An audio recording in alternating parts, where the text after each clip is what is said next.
سورۃ الروم، سورہ روم کا تعارف۔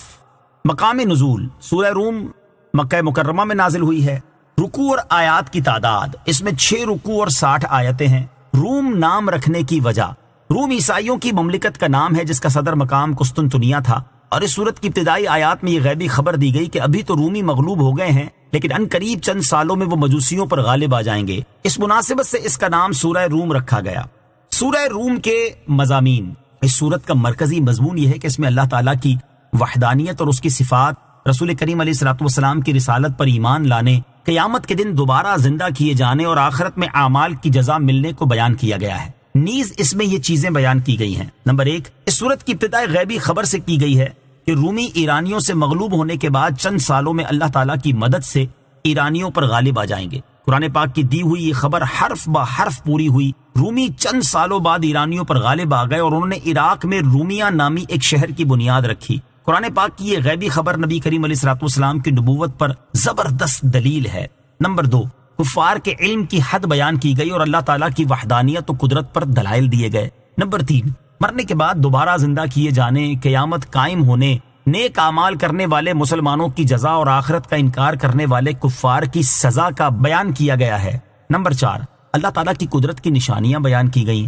نمبر 5، نبی کریم علیہ الصلوۃ والسلام اور مسلمانوں کو دین اسلام پر قائم رہنے کی تاکید فرمائی گئی۔ نمبر 6، یہ بتایا گیا ہے کہ اسلام دین فطرت ہے اور جو اس دین سے ہٹے گا وہ فطرت سے ہٹ جائے گا۔ نمبر 7، رشتہ داروں، مسکینوں اور مسافروں پر صدقہ کرنے اور سود سے بچنے اور حلال طریقوں سے مال میں اضافہ کرنے اور زکوٰۃ کے ذریعے اپنے مالوں کو پاک کرنے کا حکم دیا گیا۔ نمبر 7، کفار کے ایمان لانے سے اعراض کرنے پر نبی کریم علیہ الصلوۃ والسلام کو تسلی دی گئی۔ سورہ عنکبوت کے ساتھ مناسبت، سورہ روم کی اپنے سے ماں قبل سورت عنکبوت کے ساتھ ایک مناسبت یہ ہے کہ دونوں سورتوں کی ابتدا الف لام میم سے کی گئی اور ان حروف کے بعد تنزیل، کتاب اور قرآن میں سے کسی کا ذکر نہیں کیا گیا، ورنہ سورہ قلم کے علاوہ حروف مقطعات سے شروع ہونے والی دیگر سورتوں میں حروف مقطعات کے بعد تنزیل، کتاب یا قرآن میں سے کسی ایک کا ذکر کیا گیا ہے۔ دوسری مناسبت یہ ہے کہ سورہ عنکبوت کے آخر میں جہاد کا ذکر ہے اور سورہ روم کی ابتدا میں رومیوں کے اللہ تعالیٰ کی مدد سے ایرانیوں پر غالب آنے کی خبر دی گئی ہے۔ بسم اللہ الرحمن الرحیم۔ ترجمہ، اللہ کے نام سے شروع جو نہایت مہربان رحمت والا ہے۔ الف لام میم، غلبت الروم۔ ترجمہ، الف لام میم، رومی مغلوب ہو گئے۔ الف لام میم یہ حروف مقطعات میں سے ایک حرف ہے، اس کی مراد اللہ تعالیٰ ہی بہتر جانتا ہے۔ غلبت، مغلوب ہو گئے۔ شان نزول، ایران اور روم کے درمیان جنگ جاری تھی اور چونکہ ایران کے رہنے والے مجوسی تھے اس لیے عرب کے مشرکین ان کا غلبہ پسند کرتے تھے، جبکہ رومی اہل کتاب تھے اس لیے مسلمانوں کو ان کا غلبہ اچھا معلوم ہوتا تھا۔ ایک مرتبہ ایران کے بادشاہ خسرو پرویز نے رومیوں سے جنگ کرنے کے لیے اپنا لشکر بھیجا تو روم کے بادشاہ کیسر نے بھی اس کے مقابلے کے لیے اپنا لشکر بھیج دیا۔ شام کی سرزمین کے قریب جب ان لشکروں کا آپس میں مقابلہ ہوا تو ایرانی لشکر رومی فوجیوں پر غالب آ گیا اور انہیں شکست دے دی۔ مسلمانوں نے جب یہ خبر سنی تو انہیں بہت گراں گزری، جبکہ کفار مکہ اس سے خوش ہو کر مسلمانوں سے کہنے لگے تم بھی اہل کتاب ہو اور عیسائی بھی اہل کتاب ہیں اور ہم بھی امی ہیں اور فارس والے بھی امی ہیں، ہمارے بھائی یعنی فارس والے تمہارے بھائیوں یعنی رومیوں پر غالب آ گئے ہیں اور جب ہماری تمہاری جنگ ہوگی تو ہم بھی تم پر غالب آ جائیں گے۔ اس پر یہ آیتیں نازل ہوئی اور ان میں خبر دی گئی کہ چند سال میں پھر رومی فارس والوں پر غالب آ جائیں گے، اور یہ غیبی خبر سید المرسلین صلی اللہ تعالی علیہ وسلم کی نبوت صحیح ہونے اور قرآن کریم کے اللہ تعالیٰ کا کلام ہونے کی روشن دلیل ہے۔ حضرت ابوبکر صدیق رضی اللہ تعالی عنہ کا یقین، جب یہ آیتیں نازل ہوئی تو انہیں سن کر حضرت ابوبکر صدیق رضی اللہ تعالیٰ عنہ نے کفار مکہ میں جا کر اعلان کر دیا کہ اے مکے والو، تم اس وقت کی جنگ کے نتیجے سے خوش مت ہو، ہمیں ہمارے نبی صلی اللہ تعالی علیہ وسلم نے رومیوں کے غلبے کی خبر دے دی ہے، خدا کی قسم رومی ضرور فارس والوں پر غلبہ پائیں گے۔ ابی بن خلف کافر یہ سن کر آپ رضی اللہ تعالیٰ عنہ کے سامنے کھڑا ہو گیا، پھر اس کی اور آپ رضی اللہ تعالیٰ عنہ کے درمیان 100 اونٹ کی شرط لگ گئی کہ اگر 9 سال میں رومی فارس والوں پر غالب نہ آئے تو حضرت ابوبکر صدیق رضی اللہ تعالیٰ عنہ ابی بن خلف کو 100 اونٹ دیں گے، اور اگر رومی غالب آ جائیں تو ابی بن خلف حضرت ابوبکر صدیق رضی اللہ تعالیٰ عنہ کو 100 اونٹ دے گا۔ جب یہ شرط لگی اس وقت تک جوئے کی حرمت نازل نہ ہوئی تھی۔ 7 سال کے بعد اس خبر کی سچائی ظاہر ہوئی اور صلح حدیبیہ یا جنگ بدر کے دن رومی فارس والوں پر غالب آ گئے۔ رومیوں نے مدائن میں اپنے گھوڑے باندھے اور عراق میں رومیہ نامی ایک شہر کی بنیاد رکھی۔ حضرت ابوبکر صدیق رضی اللہ تعالیٰ عنہ نے شرط کے اونٹ ابی بن خلف کی اولاد سے وصول کر لیے، کیونکہ وہ اس عرصے میں مر چکا تھا، اور سرکار دو عالم علیہ الصلوۃ والسلام نے حضرت ابوبکر صدیق رضی اللہ تعالیٰ عنہ کو حکم دیا کہ شرط کے مال کو صدقہ کر دیں۔ حربی کفار کے ساتھ خرید و فروخت سے متعلق ایک مسئلہ۔ امام اعظم ابو حنیفہ اور امام محمد رحمۃ اللہ تعالی علیہما کے نزدیک حربی کفار کے ساتھ عقود فاسدہ وغیرہ جائز ہیں، اور حضرت ابوبکر صدیق رضی اللہ تعالیٰ عنہ کا شرط لگانے والا واقعہ ان کی دلیل ہے۔ یاد رہے کہ اس مسئلے کی کچھ تفصیلات ہیں، اس لیے عوام الناس کو چاہیے کہ علماء کرام سے اس مسئلے کی تفصیل معلوم کیے بغیر از خود اس پر عمل نہ کرے۔ فی ادنی الارض وهم من بعد غلبهم سیغلبون فی بضع سنین للہ الامر من قبل ومن بعد ویومئذ یفرح المؤمنون بنصر اللہ ینصر من یشاء وهو العزیز الرحیم۔ ترجمہ: قریب کی زمین میں اور وہ اپنی شکست کے بعد ان قریب غالب آ جائیں گے۔ چند سالوں میں پہلے اور بعد حکم اللہ ہی کا ہے، اور اس دن ایمان والے خوش ہوں گے اللہ کی مدد سے، وہ جس کی چاہے مدد کرتا ہے اور وہی غالب مہربان ہے۔ فی ادنی الارض، قریب کی زمین میں۔ اس آیت اور اس کے بعد والی آیت کے ابتدائی حصے کا خلاصہ یہ ہے کہ شام کی سرزمین میں رومی مغلوب ہو گئے جو فارس سے قریب تر ہے، اور رومی اپنی شکست کے بعد انقریب چند سالوں میں ایرانیوں پر غالب آ جائیں گے جن کی حد 9 سال ہے۔ مشہور روایت کے مطابق رومیوں کے مغلوب ہونے کے 7 سال بعد ہی رومی ایرانیوں پر غالب آ گئے تھے۔ رومیوں کے غالب آنے کی مدت مبہم رکھنے کی حکمت۔ یہاں آیت میں رومیوں کے غالب آنے کی معین مدت ذکر نہیں کی گئی۔ اس کی حکمت بیان کرتے ہوئے علامہ احمد صاوی رحمۃ اللہ تعالی فرماتے ہیں، آیت میں رومیوں کے غالب آنے کی مدت کو اس لیے مبہم رکھا گیا تاکہ کفار ہر وقت روب میں رہیں اور ان کے دلوں میں خوف بیٹھا رہے۔ حضور اقدس علیہ الصلوۃ والسلام کو رومیوں کے غالب آنے کی مدت معلوم تھی۔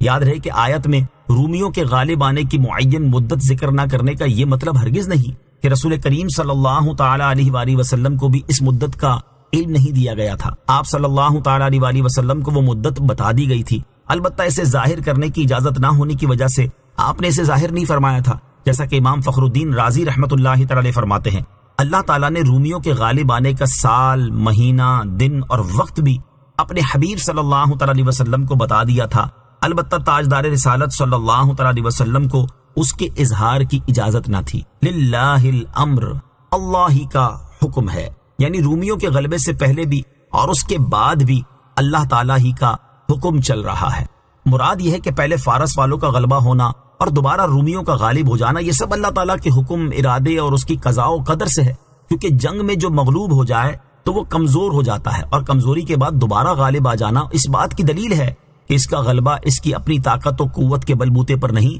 کیونکہ اگر ایسا ہوتا تو وہ پہلی بار ہی مغلوب نہ ہوتا۔ وَيَوْمَئِذٍ يَفْرَحُ الْمُؤْمِنُونَ، اور اس دن ایمان والے خوش ہوں گے۔ آیت کے اس حصے اور اس کے بعد والی آیت کے ابتدائی حصے کا خلاصہ یہ ہے کہ جب رومی ایرانیوں پر غالب آئیں گے اور اللہ تعالیٰ نے ان کے غلبے کا جو وعدہ فرمایا ہے وہ پورا ہوگا، تو اس دن ایمان والے اللہ تعالیٰ کی مدد سے خوش ہوں گے کہ اس نے کتابیوں کو غیر کتابیوں پر غلبہ دیا۔ بعض مفسرین نے فرمایا کہ اللہ تعالیٰ کی مدد سے مراد یہ ہے کہ مسلمانوں نے کفار کو رومیوں کے غالب آنے کی جو خبر دی تھی وہ سچی ثابت ہوئی۔ چنانچہ ایک روایت کے مطابق جب بدر کے دن مسلمان مشرکوں پر غالب ہوئے تو انہیں خوشی ہوئی، اور اسی دن رومیوں کے غالب آنے کی خبر ملنے پر بھی مسلمان خوش ہوئے۔ اور ایک روایت کے مطابق صلح حدیبیہ کے موقع پر رومی ایرانیوں پر غالب آئے، اور بیعت رضوان کے دن جب مسلمانوں کو اس کی خبر ملی تو وہ خوش ہوئے۔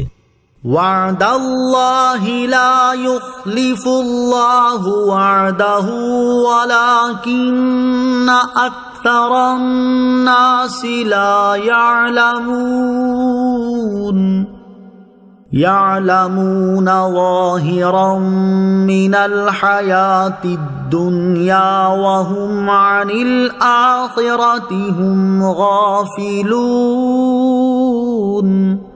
ترجمہ: اللہ کا وعدہ ہے، اللہ اپنے وعدے کے خلاف نہیں کرتا، لیکن اکثر لوگ جانتے نہیں، آنکھوں کے سامنے کی دنیاوی زندگی کو جانتے ہیں اور وہ آخرت سے بالکل غافل ہیں۔ وعد اللہ، اللہ کا وعدہ، یعنی اللہ تعالیٰ نے رومیوں کے فارس والوں پر غالب آنے کا وعدہ فرمایا ہے، اور اللہ عز و جل کی شان یہ ہے کہ وہ اپنے کسی وعدے کے خلاف نہیں کرتا، کیونکہ اس کا کلام سچا ہے اور اس کا جھوٹ بولنا قطعی طور پر محال ہے۔ لیکن اکثر کفار اپنی جہالت کی وجہ سے اس بات سے بے علم ہیں کہ اللہ تعالیٰ اپنا وعدہ پورا فرماتا ہے۔ یعلمون، جانتے ہیں۔ اس آیت میں کفار کے علم کی حد بیان کی گئی کہ وہ لوگ بس اپنے معاشی معاملات کے بارے میں جانتے ہیں کہ کیسے کام کیے جائیں، کس طرح تجارت کی جائے اور کس وقت باغبانی اور کاشتکاری کی جائے اور کب کٹائی کی جائے، جبکہ وہ اپنی آخرت سے بالکل غافل ہیں، نہ اس میں کوئی غور و فکر کرتے ہیں اور نہ ہی اس کے بارے میں معلومات رکھتے ہیں۔ موجودہ دور میں مسلمانوں کی علمی اور عملی حالت، اس آیت میں کفار کی جو علمی اور عملی حالت بیان کی گئی اسے سامنے رکھتے ہوئے غور کیا جائے تو فی زمانہ عمومی طور پر مسلمانوں کی علمی اور عملی حالت بھی ایسی ہی نظر آتی ہے کہ یہ مال کمانے کے نت نئے طریقے اور ذرائع تو بہت اچھی طرح جانتے ہیں اور اس میں جائز ناجائز کی بھی پرواہ نہیں کرتے، جبکہ اپنی آخرت کے معاملے میں انتہائی غفلت کا شکار نظر آتے ہیں۔ اپنی موت، قبر اور حشر کے معاملے کے بارے میں غور و فکر نہیں کرتے اور عقائد، عبادات اور معاملات میں سے جن چیزوں کا سیکھنا فرض ہے اس کی معلومات نہیں رکھتے۔ یہ تو عام مسلمانوں کا حال ہے، جبکہ خواص میں شمار کیے جانے والوں میں سے اکثر کا حال بھی کچھ کم افسوسناک نہیں۔ علماء کہلانے والوں کی بڑی تعداد حقیقت میں عالم ہی نہیں، اور پیر کہلانے والوں کی بڑی تعداد خود محتاج تربیت ہے، اور یہ دونوں قسم کے حضرات عوام کو تعلیم و تربیت دینے کی بجائے جہالت و جرت دے رہے ہوتے ہیں۔ اللہ تعالیٰ سب مسلمانوں کو عقل سلیم عطا فرمائے اور انہیں اپنا اصلی مقصد سمجھنے اور اپنی علمی اور عملی حالت سدھارنے کی توفیق عطا فرمائے، آمین۔ اولم يتفکروا فی انفسهم ما خلق اللہ السماوات والارض وما بینہما الا بالحق واجل مسمى وَإِنَّ كَثِيرًا مِّنَ النَّاسِ بِلِقَاءِ رَبِّهِمْ لَكَافِرُونَ۔ ترجمہ، کیا انہوں نے اپنے دلوں میں غور و فکر نہیں کیا کہ اللہ نے آسمانوں اور زمین اور جو کچھ ان کے درمیان ہے سب کو حق اور ایک مقررہ مدت کے ساتھ پیدا کیا، اور بے شک بہت سے لوگ اپنے رب سے ملنے کے منکر ہیں۔ اولم یتفکروا، کیا انہوں نے غور و فکر نہیں کیا؟ اس سے پہلی آیات میں کفار کے حوالے سے بیان ہوا تھا کہ وہ اللہ تعالیٰ اور قیامت کے دن کے منکر ہیں، اور اب یہاں سے وہ اسباب بیان کیے جا رہے ہیں جن سے بندہ اللہ تعالیٰ پر ایمان لانے کی طرف راغب ہو سکتا ہے اور اسے آخرت کے بارے میں علم بھی مل سکتا ہے۔ چنانچہ ارشاد فرمایا کہ کفار مکہ کی نظر صرف دنیاوی زندگی کی زیب و زینت پر ہے اور وہ اپنے دلوں میں غور و فکر نہیں کرتے۔ اگر وہ ایسا کرتے تو جان لیتے کہ اللہ تعالیٰ نے آسمان، زمین اور جو مخلوقات ان کے درمیان ہے ان سب کو بیکار اور باطل نہیں بنایا، بلکہ ان میں بے شمار حکمتیں رکھی ہیں تاکہ لوگ ان میں غور و فکر کر کے انہیں بنانے والے کے وجود اور اس کی وحدانیت پر استدلال کریں اور اس کی قدرت و صفات کو پہچانیں۔ اور اللہ تعالیٰ نے ان چیزوں کو ہمیشہ کے لیے نہیں بنایا بلکہ ان کے لیے ایک مدت معین کر دی ہے، اور جب وہ مدت پوری ہو جائے گی تو یہ چیزیں فنا ہو جائیں گی اور وہ مدت قیامت قائم ہونے کا وقت ہے۔ بے شک بہت سے لوگ آخرت سے غافل ہونے اور آخرت کی معرفت دلانے والی چیزوں میں غور و فکر نہ کرنے کے ساتھ ساتھ اپنے اعمال کے حساب، ان کی جزا اور مرنے کے بعد دوبارہ زندہ کیے جانے کے منکر ہیں۔ اولم يسيروا في الارض فينظروا كيف كان عاقبة الذين من قبلهم كانوا اشد منهم قوة واثاروا الارض وعمروها اكثر مما عمروها وجاءتهم رسلهم بالبينات فما كان الله ليظلمهم ولكن كانوا أنفسهم يظلمون۔ ترجمہ، اور کیا انہوں نے زمین میں سفر نہ کیا کہ دیکھتے کہ ان سے پہلے لوگوں کا انجام کیسا ہوا؟ وہ ان سے زیادہ طاقتور تھے اور انہوں نے زمین میں ہل چلائے اور انہوں نے زمین کو اس سے زیادہ آباد کیا جتنا انہوں نے آباد کیا ہے، اور ان کے رسول ان کے پاس روشن نشانیاں لائے تو اللہ کی یہ شان نہ تھی کہ ان پر ظلم کرتا، ہاں وہ خود ہی اپنی جانوں پر ظلم کرتے تھے۔ اولم یسیروا فی الارض، اور کیا انہوں نے زمین میں سفر نہ کیا؟ یعنی کیا اللہ تعالیٰ کو جھٹلانے والے اور آخرت سے غافل کفار نے زمین میں سفر نہیں کیا تاکہ وہ دیکھ لیتے کہ ان سے پہلے رسولوں کو جھٹلانے والے لوگوں کا انجام کیا ہوا؟ رسولوں کو جھٹلانے کی وجہ سے انہیں ہلاک کر دیا گیا، اور اب ان کے اجڑے ہوئے دیار اور ان کی ہلاکت و بربادی کے آثار عبرت کا سامان ہیں۔ ان قوموں کا حال یہ تھا کہ وہ لوگ اہل مکہ سے زیادہ طاقتور تھے، اور انہوں نے زمین میں ہل چلائے اور زمین کو اس سے زیادہ آباد کیا جتنا ان اہل مکہ نے آباد کیا ہے۔ لیکن جب ان کے رسول ان کے پاس روشن نشانیاں لے کر آئے تو وہ ان پر ایمان نہ لائے۔ اس کی وجہ سے ان کا انجام یہ ہوا کہ اللہ تعالیٰ نے انہیں ہلاک کر دیا، اور اللہ تعالیٰ کی یہ شان نہ تھی کہ وہ ان کے حقوق کم کر کے اور انہیں جرم کے بغیر ہلاک کر کے ان پر ظلم کرتا۔ ہاں، رسولوں کی تکذیب کرنے کی وجہ سے اپنے آپ کو عذاب کا مستحق بنا کر وہ خود ہی اپنی جانوں پر ظلم کرتے تھے۔ ثم كان عاقبة الذين أساءوا السوء أن كذبوا بآيات الله وكانوا بها يستهزئون۔ ترجمہ: پھر برائی کرنے والوں کا انجام سب سے برا ہوا کیونکہ انہوں نے اللہ کی آیتوں کو جھٹلایا اور وہ ان آیتوں کا مذاق اڑاتے تھے۔ ثم كان عاقبة الذين أساءوا السوء،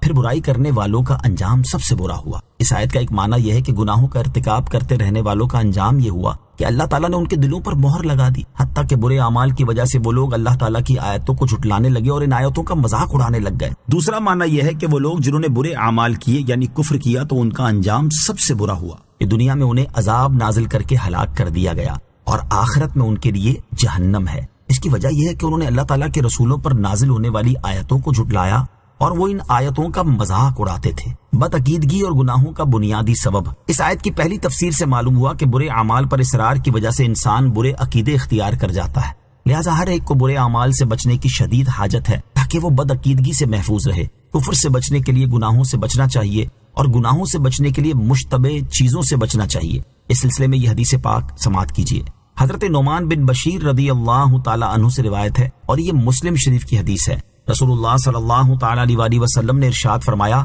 حلال بھی ظاہر ہے اور حرام بھی ظاہر ہے، اور ان کے درمیان کچھ مشتبہ چیزیں ہیں جنہیں بہت سے لوگ نہیں جانتے، تو جو شبہات سے بچے گا وہ اپنا دین اور اپنی عزت بچا لے گا، اور جو شبہات میں پڑے گا وہ حرام میں مبتلا ہو جائے گا۔ جس طرح کوئی شخص کسی چراگاہ کی حدود کے گرد چرائے تو قریب ہے کہ وہ جانور اس چراگاہ میں بھی چر لیں۔ سنو، ہر بادشاہ کی چراگاہ کی ایک حد ہوتی ہے اور اللہ تعالیٰ کی مقرر کردہ چراگاہ اس کی حرام کردہ چیزیں ہیں۔ اللہ تعالیٰ ہر مسلمان کو برے اعمال کرنے اور بدعقیدگی اختیار کرنے سے بچنے کی توفیق عطا فرمائے، آمین۔ اللہ یبدأ الخلق ثم یعیدہ ثم الیہ ترجعون۔ ترجمہ: اللہ پہلے بناتا ہے پھر وہ دوبارہ بنائے گا، پھر اس کی طرف تم پھیرے جاؤ گے۔ اللہ یبدأ الخلق، اللہ پہلے بناتا ہے، یعنی اللہ تعالیٰ تمام مخلوق کو پہلی بار پیدا فرماتا ہے اور اس میں اللہ تعالیٰ کا کوئی شریک اور مددگار نہیں، بلکہ اس نے اکیلے ہی اپنی قدرت کاملہ سے مخلوق کو پیدا فرمایا ہے۔ پھر وہ اسے فنا اور معدوم کرنے کے بعد قیامت کے دن دوبارہ نئے سرے سے اسی طرح درست بنائے گا جیسے پہلی بار بنایا تھا۔ پھر دوبارہ بننے کے بعد تمام مخلوق اسی کی طرف لوٹائی جائے گی اور سب کو جمع کیا جائے گا تاکہ ان کے درمیان فیصلہ کیا جائے، اور اللہ تعالیٰ برائی کرنے والوں کو ان کے اعمال کا بدلہ دے گا اور نیکی کرنے والوں کو نہایت اچھا صلہ عطا فرمائے گا۔ وَيَوْمَ تَقُومُ السَّاعَةُ يُبْلِسُ الْمُجْرِمُونَ وَلَمْ يَكُنْ لَهُم مِّن شُرَكَائِهِمْ شُفَعَاءُ وَكَانُوا بِشُرَكَائِهِمْ كَافِرِينَ۔ وَيَوْمَ تَقُومُ السَّاعَةُ يَوْمَئِذٍ يَتَفَرَّقُونَ۔ ترجمہ: اور جس دن قیامت قائم ہوگی مجرم مایوس ہو جائیں گے اور ان کے شریک ان کے سفارشی نہ ہوں گے اور وہ اپنے شریکوں سے منکر ہو جائیں گے، اور جس دن قیامت قائم ہوگی اس دن لوگ الگ ہو جائیں گے۔ وَيَوْمَ تَقُومُ السَّاعَةُ، اور جس دن قیامت قائم ہوگی، یہاں سے قیامت کے دن مجرموں کی کیفیت بیان کی جا رہی ہے۔ اس آیت کی ایک تفسیر یہ ہے کہ جس دن قیامت قائم ہوگی تو مجرموں کو کسی نفع اور بھلائی کی امید باقی نہ رہے گی۔ دوسری تفسیر یہ ہے کہ جس دن قیامت قائم ہوگی تو مجرموں کا کلام منقطع ہو جائے گا اور وہ خاموش رہ جائیں گے، کیونکہ ان کے پاس پیش کرنے کے قابل کوئی حجت نہ ہوگی۔ تیسری تفسیر یہ ہے کہ جس دن قیامت قائم ہوگی تو اس دن مجرم رسوا ہوں گے۔ یاد رہے کہ یہاں آیت میں مجرموں سے مراد مشرکین ہیں۔ وَلَمْ يَكُنْ لَهُم مِّن شُرَكَائِهِمْ شُفَعَاءُ، اور ان کے شریک ان کے سفارشی نہ ہوں گے، یعنی سفارش کی امید پر مشرکین جن بتوں کو پوجتے تھے وہ قیامت کے دن ان کی سفارش کر کے انہیں اللہ تعالیٰ کے عذاب سے نہ بچائیں گے، اور مشرکین اپنے معبودوں سے مایوس ہو کر ان کا انکار کر دیں گے اور ان سے برات کا اظہار کریں گے۔ وَيَوْمَ تَقُومُ السَّاعَةُ، اور جس دن قیامت قائم ہوگی، ارشاد فرمایا کہ جس دن قیامت قائم ہوگی اس دن مسلمان اور کافر ایک دوسرے سے ایسے الگ الگ ہو جائیں گے کہ آئندہ پھر کبھی جمع نہ ہوں گے، اور یہ اس طرح ہوگا کہ حساب کے بعد اہل جنت کو جنت میں داخل کر دیا جائے گا اور کفار کو جہنم میں پھینک دیا جائے گا۔ اس کی مزید تفصیل اگلی آیات میں ہے۔ فَأَمَّا الَّذِينَ آمَنُوا وَعَمِلُوا الصَّالِحَاتِ فَهُمْ فِي رَغْبَةٍ يُحْبَرُونَ وَأَمَّا الَّذِينَ كَفَرُوا وَكَذَّبُوا بِآيَاتِنَا وَلِقَاءِ الْآخِرَةِ فَأُولَئِكَ فِي الْعَذَابِ مُحْضَرُونَ۔ ترجمہ، تو وہ جو ایمان لائے اور انہوں نے اچھے کام کیے تو وہ جنت کے باغ میں خوش رکھے جائیں گے، اور جو کافر ہوئے اور انہوں نے ہماری آیتوں اور آخرت کے ملنے کو جھٹلایا تو وہ عذاب میں حاضر کیے جائیں گے۔ فَأَمَّا الَّذِينَ آمَنُوا، تو وہ جو ایمان لائے۔ اس آیت اور اس کے بعد والی آیت میں مومن اور کافر کے الگ الگ ہونے کی تفصیل بیان کی گئی ہے۔ اس آیت میں فرمایا گیا کہ جو لوگ ایمان لائے اور انہوں نے اچھے کام کیے تو جنت کے باغات میں ان کا اکرام کیا جائے گا جس سے وہ خوش ہوں گے۔ ایک قول یہ ہے کہ یہ خاطرداری جنتی نعمتوں کے ساتھ ہوگی، اور ایک قول یہ بھی ہے کہ خاطرداری سے مراد سماع ہے، کہ انہیں طرب انگیز یعنی شادمانی کے نغمات سنائے جائیں گے جو اللہ تبارک و تعالیٰ کی تسبیح پر مشتمل ہوں گے۔ جنت میں شادمانی کے نغمات کن لوگوں کو سنائے جائیں گے؟ جو لوگ دنیا میں گانے باجے سننے سے بچنے والے اور لہو و لعب اور آلات موسیقی سے دور رہنے والے ہوں گے تو ان خوش نصیب حضرات کو جنت میں شادمانی کے نغمات سنائے جائیں گے، جیسا کہ حضرت جابر بن عبداللہ رضی اللہ تعالیٰ عنہ سے روایت ہے، رسول اللہ صلی اللہ تعالیٰ علیہ وسلم نے ارشاد فرمایا، جب قیامت کا دن آئے گا تو اللہ تعالیٰ ارشاد فرمائے گا وہ لوگ کہاں ہیں جو اپنے کانوں اور اپنی آنکھوں کو شیطان کے آلات موسیقی سے بچایا کرتے تھے، انہیں الگ کر دو۔ چنانچہ انہیں مشک اور عنبر کی کتابوں میں الگ کر دیا جائے گا۔ پھر اللہ تعالیٰ فرشتوں سے فرمائے گا انہیں میری تسبیح، تحمید و تحلیل سناؤ، تو وہ فرشتے ایسی آوازوں سے اللہ تعالیٰ کی تسبیح بیان کریں گے جیسی سننے والوں نے نہ سنی ہوگی۔ وَأَمَّا الَّذِينَ كَفَرُوا، اور جو کافر ہوئے، یعنی جو کافر ہوئے اور انہوں نے ہماری آیتوں اور آخرت کے دن دوبارہ زندہ کیے جانے اور حساب و جزا کا انکار کیا تو وہ عذاب میں داخل کر دیے جائیں گے، اور اس عذاب میں نہ تخفیف ہوگی اور نہ ہی وہ اس سے کبھی نکلیں گے۔ فَسُبْحَانَ اللَّهِ حِينَ تُمْسُونَ وَحِينَ تُصْبِحُونَ۔ ترجمہ، تو اللہ کی پاکی بیان کرو جب شام کرو اور جب صبح کرو۔ فَسُبْحَانَ اللَّهِ، تو اللہ کی پاکی بیان کرو، یعنی اے عقل مندوں، جب تم نے نیک اعمال کرنے والے مومنوں کو ملنے والا ثواب اور نعمتیں یوں ہی جھٹلانے والے کفار کو ہونے والے عذاب کے بارے میں جان لیا تو تم صبح و شام ہر اس چیز سے اللہ تعالیٰ کی پاکی بیان کرو جو اس کی شان کے لائق نہیں۔ یہاں اللہ تعالیٰ کی پاکی بیان کرنے سے متعلق مفسرین کا ایک قول یہ بھی ہے کہ اس سے مراد نماز ادا کرنا ہے۔ حضرت عبداللہ ابن عباس رضی اللہ تعالیٰ عنہما سے دریافت کیا گیا کہ کیا 5 نمازوں کا بیان قرآن پاک میں ہے؟ آپ رضی اللہ تعالیٰ عنہ نے فرمایا ہاں، اور یہ آیت تلاوت فرمائی اور فرمایا کہ ان میں 5 نمازیں اور ان کے اوقات مذکور ہیں۔ اللہ تعالیٰ کی حمد و ثنا اور تسبیح بیان کرنے کے فضائل، احادیث میں اللہ تعالیٰ کی حمد و ثنا اور تسبیح بیان کرنے کی بہت سی فضیلتیں وارد ہیں، یہاں ان میں سے 2 فضائل سماعت کیجیے۔ نمبر 1، بخاری شریف کی حدیث ہے، حضرت ابو ہریرہ رضی اللہ تعالیٰ عنہ سے روایت ہے، نبی اکرم صلی اللہ تعالیٰ علیہ وآلہ وسلم نے ارشاد فرمایا، 2 کلمے ایسے ہیں جو زبان پر ہلکے ہیں، میزان عمل میں بھاری ہیں اور اللہ تعالیٰ کو بہت پسند ہیں۔ وہ 2 کلمے یہ ہیں، سبحان اللہ و بحمدہ سبحان اللہ العظیم۔ حدیث نمبر 2، حضرت ابو سعید خدری اور حضرت ابو ہریرہ رضی اللہ تعالیٰ عنہما سے روایت ہے، رسول کریم صلی اللہ تعالیٰ علیہ وسلم نے ارشاد فرمایا، اللہ تعالیٰ نے کلام میں سے 4 چیزوں کو پسند فرما لیا ہے۔ نمبر 1 سبحان اللہ، نمبر 2 الحمدللہ، نمبر 3 لا الہ الا اللہ، نمبر 4 اللہ اکبر۔ جس نے سبحان اللہ کہا تو اللہ تعالیٰ اس کے لیے 20 نیکیاں لکھ دیتا ہے اور اس کے 20 گناہ مٹا دیتا ہے۔ جس نے الحمدللہ کہا تو اس کے لیے بھی اسی کی مثل ہے۔ جس نے لا الہ الا اللہ کہا تو اس کے لیے بھی اسی کی مثل ہے، اور جس نے اپنی طرف سے الحمدللہ رب العالمین کہا تو اس کے لیے 30 نیکیاں لکھی جائیں گی اور اس کے 30 گناہ مٹا دیے جائیں گے۔ حین تمسون وحین تصبحون، جب شام کرو اور جب صبح کرو۔ دوسرے قول کے مطابق اس آیت میں 3 نمازوں کا بیان ہوا، شام میں مغرب اور عشاء کی نمازیں آ گئیں، جبکہ صبح میں نماز فجر آ گئی۔ وَلَهُ الْحَمْدُ فِي السَّمَاوَاتِ وَالْأَرْضِ وَعَشِيًّا وَحِينَ تُظْهِرُونَ۔ ترجمہ، اور اسی کے لیے تعریف ہے آسمانوں اور زمین میں، اور اس وقت جب دن کا کچھ حصہ باقی ہو اور جب تم دوپہر کرو۔ وَعَشِيًّا وَحِينَ تُظْهِرُونَ، اور جب دن کا کچھ حصہ باقی ہو اور جب تم دوپہر کرو۔ اس آیت کا ایک معنی یہ ہے کہ جب کچھ دن باقی ہو اور جب تم دوپہر کرو تو اس وقت تسبیح کرو۔ دوسرا معنی یہ ہے کہ جب کچھ دن باقی ہو اور جب تم دوپہر کرو تو اس وقت نماز ادا کرو۔ اس میں نماز عصر اور نماز ظہر کا بیان ہوا۔ نماز کے لیے یہ 5 اوقات مقرر فرمائے جانے کی حکمت۔ یاد رہے کہ نماز کے لیے یہ 5 اوقات اس لیے مقرر فرمائے گئے کہ افضل اعمال وہ ہیں جو ہمیشہ ہوں، اور انسان یہ قدرت نہیں رکھتا کہ اپنے تمام اوقات نماز میں صرف کرے، کیونکہ اس کے ساتھ کھانے پینے وغیرہ کے حوائج جو ضروریات ہیں۔ تو اللہ تعالیٰ نے بندوں پر عبادت میں تخفیف فرمائی اور دن کے شروع، درمیان اور آخر میں، جبکہ رات کے شروع اور آخر میں نمازیں مقرر کی، تاکہ ان اوقات کے اندر نماز میں مشغول رہنا دائمی عبادت کے حکم میں ہو۔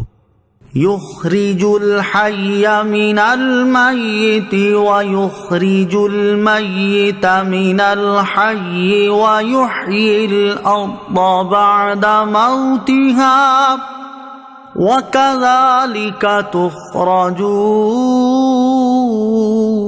تخرجون۔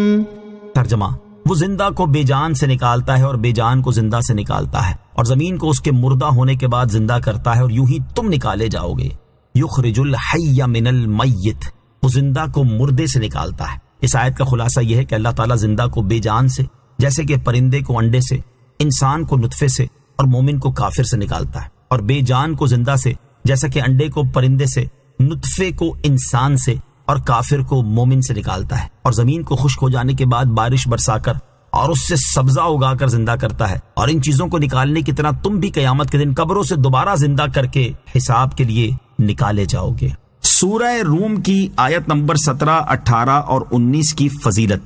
حضرت عبداللہ بن عباس رضی اللہ تعالیٰ عنہما سے روایت ہے، حضور اقدس علیہ الصلوۃ والسلام نے ارشاد فرمایا، جس نے صبح کے وقت یہ کہا، فسبحان اللہ حین تمسون وحین تصبحون وَلَهُ الْحَمْدُ فِي السَّمَاوَاتِ وَالْأَرْضِ وَعَشِيًّا وَحِينَ تُظْهِرُونَ يُخْرِجُ الْحَيَّ مِنَ الْمَيِّتِ وَيُخْرِجُ الْمَيِّتَ مِنَ الْحَيِّ وَيُحْيِي الْأَرْضَ بَعْدَ مَوْتِهَا وَكَذَلِكَ تُخْرَجُونَ۔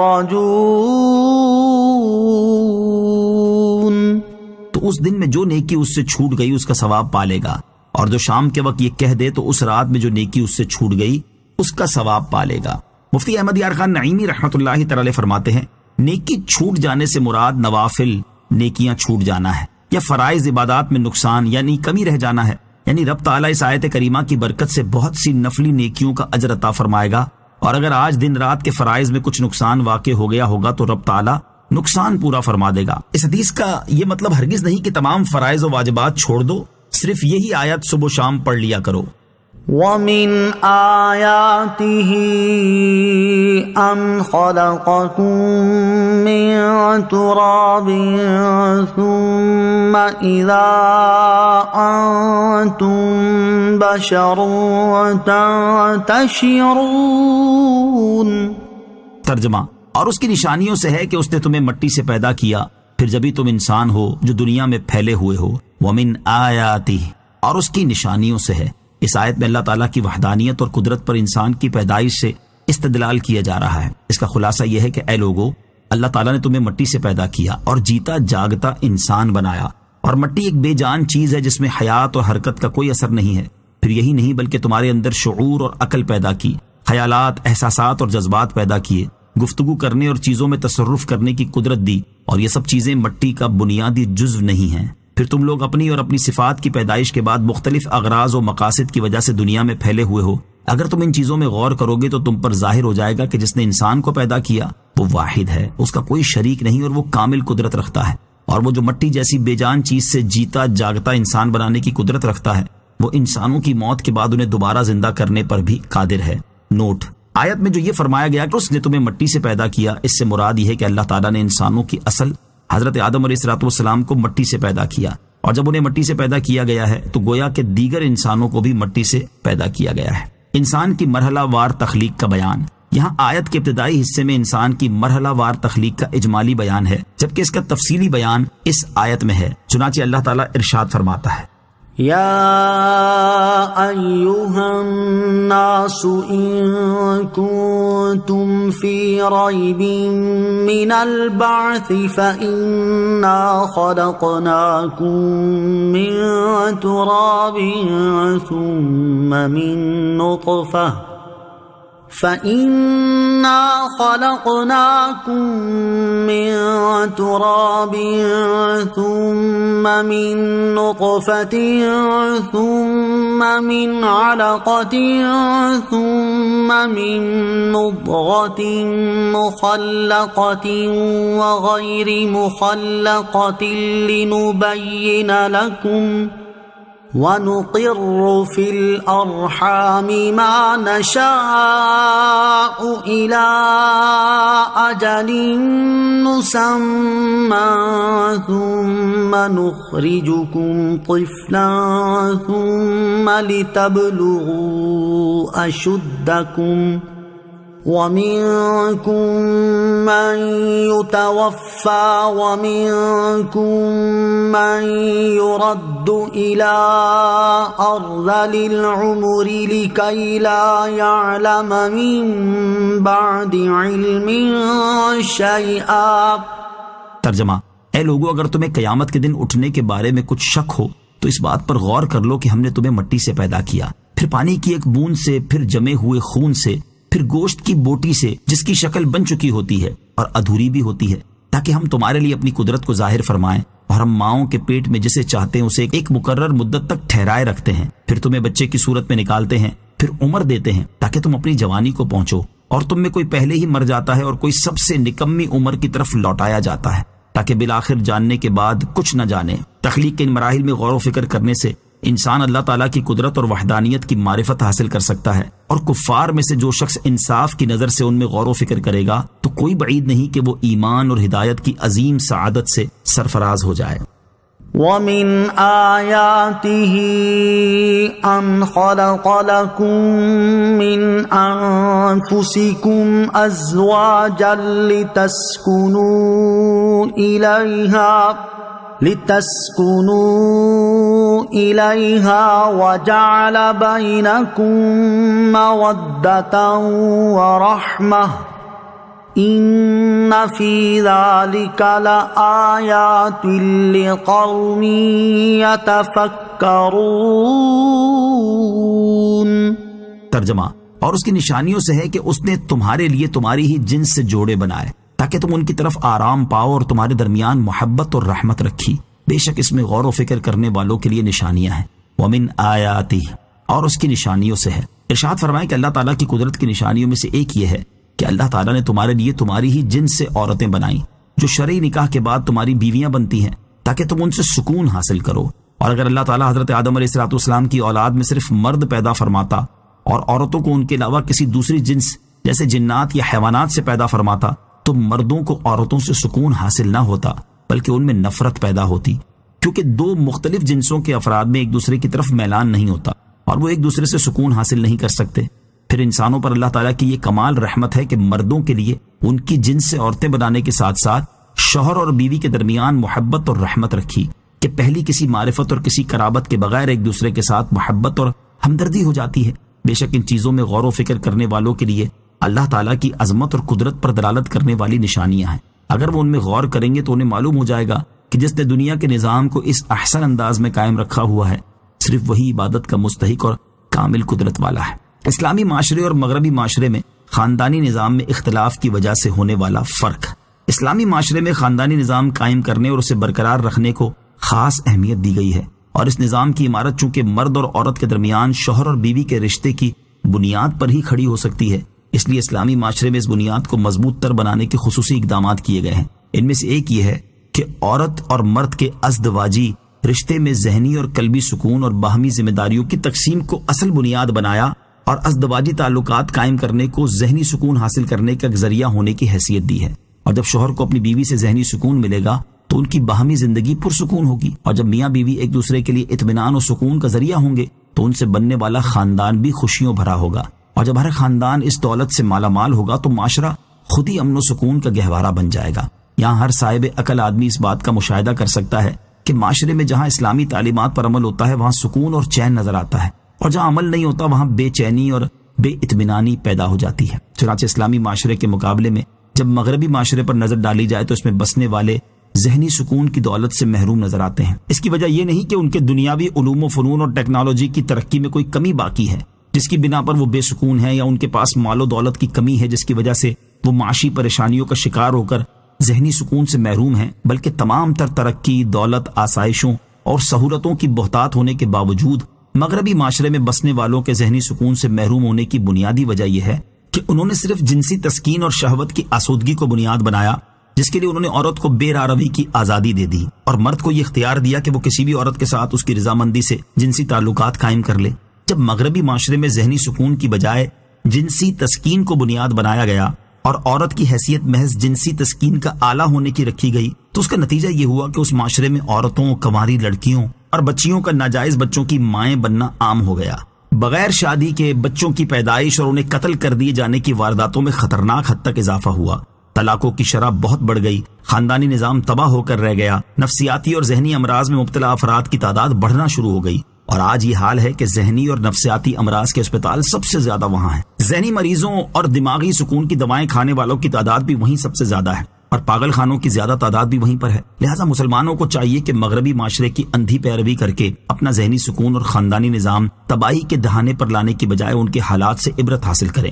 اور اسلامی معاشرے کے اصول و قوانین پر عمل پیرا ہو کر ذہنی سکون حاصل کرنے اور خاندانی نظام کو تباہ ہونے سے بچانے کی بھرپور کوشش کریں۔ اللہ تعالیٰ عمل کی توفیق عطا فرمائے، آمین۔ عورت اپنے شوہر کے آرام اور سکون کا لحاظ رکھے۔ اس آیت سے معلوم ہوا کہ اللہ تعالیٰ نے عورت کو شوہر کے سکون اور آرام کے لیے پیدا فرمایا ہے، اور عورت سے سکون حاصل کرنے کا ایک ذریعہ شرعی نکاح کے بعد ازدواجی تعلق قائم کرنا ہے۔ لہٰذا عورتوں کو چاہیے کہ اگر کوئی شرعی یا طبعی عذر نہ ہو تو اپنے شوہر کو ازدواجی تعلق قائم کرنے سے منع نہ کریں، اور شوہروں کو بھی چاہیے کہ اپنی بیویوں کے شرعی یا طبعی عذر کا لحاظ رکھیں۔ جو عورت کسی عذر کے بغیر اپنے شوہر کو ازدواجی تعلق قائم کرنے سے منع کر دیتی ہے اس کے لیے ان دو احادیث میں بڑی عبرت ہے۔ نمبر 1، حضرت ابو ہریرہ رضی اللہ تعالیٰ عنہ سے روایت ہے، حضور اقدس صلی اللہ تعالیٰ علیہ وسلم نے ارشاد فرمایا، اس ذات کی قسم جس کے قبضہ قدرت میں میری جان ہے، جس شخص نے اپنی بیوی کو اپنے بستر پر بلایا اور بیوی آنے سے انکار کر دے تو اللہ تعالیٰ اس وقت تک اس عورت سے ناراض رہتا ہے جب تک اس کا شوہر اس سے راضی نہ ہو جائے۔ نمبر 2، حضرت ابو ہریرہ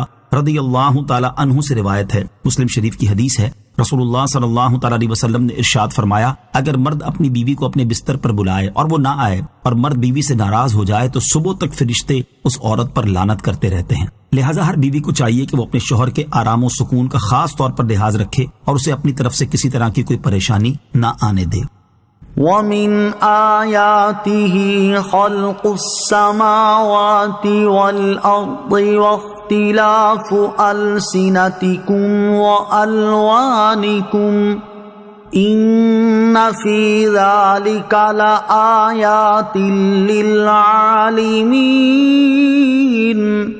ترجمہ، اور آسمانوں اور زمین کی پیدائش اور تمہاری زبانوں اور رنگوں کا اختلاف اس کی نشانیوں میں سے ہے، بے شک اس میں علم والوں کے لیے نشانیاں ہیں۔ وَمِنْ آیَاتِهِ، اور اس کی نشانیوں سے ہے۔ اس سے پہلی 2 آیات میں اللہ تعالیٰ نے اپنی قدرت کی وہ نشانیاں بیان فرمائیں جو انسان کی اپنی ذات میں ہیں، جبکہ اس آیت میں خارجی کائنات کی تخلیق اور انسان کی لازمی صفات سے اپنی وحدانیت پر استدلال فرمایا ہے۔ آیت کا خلاصہ یہ ہے کہ اے لوگو، آسمانوں اور زمین کی پیدائش اور تمہاری زبانوں اور رنگوں کا اختلاف اللہ تعالیٰ کی قدرت کی نشانیوں میں سے ہے، کہ تم آسمان کی طرف دیکھو کہ وہ انتہائی وسیع اور بلند ہے، اس میں رات کے وقت ستارے روشن ہوتے اور یہ آسمان کی زینت ہیں۔ اسی طرح زمین کی طرف دیکھو کہ کتنی طویل و عریض ہے، پانی کی طرح نرم نہیں بلکہ سخت ہے، اس پر پرہیبت پہاڑ نصب ہیں، اس پہ وسیع و عریض میدان، گھنے جنگلات اور ریت کے ٹیلے ہیں، دریا اور سمندر جاری ہیں، نباتات کا ایک سلسلہ قائم ہے، لہلہاتے ہوئے زرخیز کھیت، پھلوں سے لدے اور پھولوں کے مہکتے ہوئے باغات ہیں۔ یوں ہی تم اپنی زبانوں کے اختلاف پر غور کرو کہ کوئی عربی بولتا ہے، کوئی فارسی اور کوئی ان کے علاوہ دوسری زبان بولتا ہے۔ ایسے ہی تم اپنے رنگوں پر غور کرو کہ کوئی گورا ہے، کوئی کالا، کوئی گندمی، حالانکہ تم سب کی اصل ایک ہے اور تم سب حضرت آدم علیہ السلام کی اولاد ہو۔ اسی طرح تم اپنی جسمانی ساخت پر غور کرو کہ ہر انسان کی 2 آنکھیں، 2 ابرو، 1 ناک، 1 پیشانی، 1 منہ اور 2 گالیں ہیں، اور انسانوں کی تعداد اربوں میں ہونے کے باوجود کسی کا رنگ، چہرہ اور نقش دوسرے سے پورا نہیں ملتا، بلکہ ہر ایک دوسرے سے جدا ہی نظر آتا ہے۔ اور اگر ہر ایک کی شکل اور آواز ایک جیسی ہوتی تو ایک دوسرے کی پہچان مشکل ہو جاتی اور بے شمار مصلحتیں ختم ہو کر رہ جاتی۔ اچھے اخلاق والے اور برے اخلاق والے میں، دوست اور دشمن میں، اور دور والے اور قریبی میں امتیاز نہ ہو پاتا۔ اب تم یہ بتاؤ کہ کیا یہ سب چیزیں خود ہی وجود میں آ گئیں، یا یہ محض اتفاق ہے، یا یہ چند خداؤں نے مل کر یہ کارنامہ سر انجام دیا ہے؟ اگر ایسا ہے تو پھر آسمان و زمین میں ہزاروں سال سے اس قدر نظم اور تسلسل کیوں قائم ہے، اور اس میں کبھی اختلاف کیوں نہیں ہوا؟ ان زبانوں، رنگوں اور شکلوں کا خالق کون ہے؟ اگر تم علم اور انصاف کی نظر سے دیکھو گے تو جان لو گے کہ یہ سب صرف اللہ تعالیٰ کی قدرت کا شاہکار ہیں۔ اس کائنات کا کامل قدرت رکھنے والا ایک ہی خالق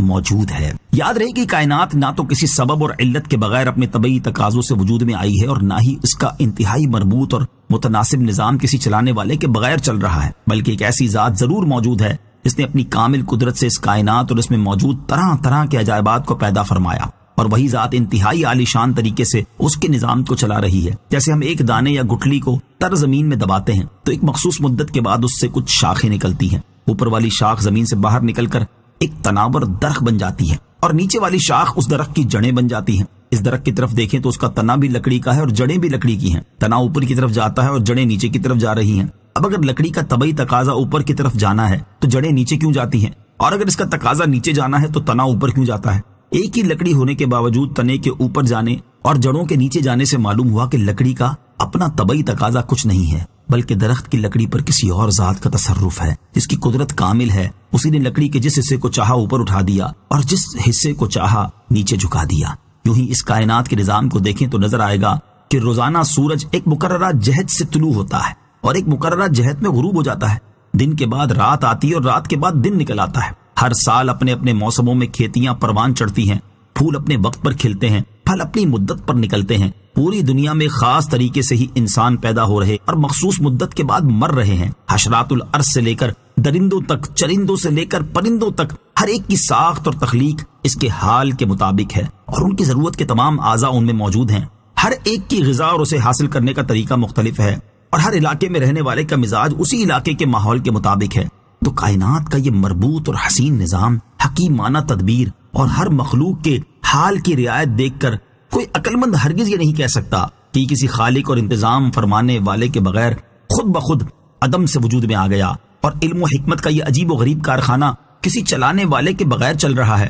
بلکہ اسے یہ اقرار کرنا پڑے گا کہ اس کائنات کا کوئی ایک خالق موجود ہے، اور وہ کامل قدرت، علم اور حکمت والا ہے، اور اس عظمت و شان کا مالک اللہ تعالیٰ کے سوا اور کوئی نہیں۔ سر دست یہاں اللہ تعالیٰ کی قدرت اور اس کے موجود ہونے پر دلالت کرنے والی 2 چیزیں ذکر کی ہیں، ورنہ کائنات کے ذرے ذرے میں اللہ تعالیٰ کی ذات اور اس کی صفات پر دلالت کرنے والی علامات اور نشانیاں موجود ہیں۔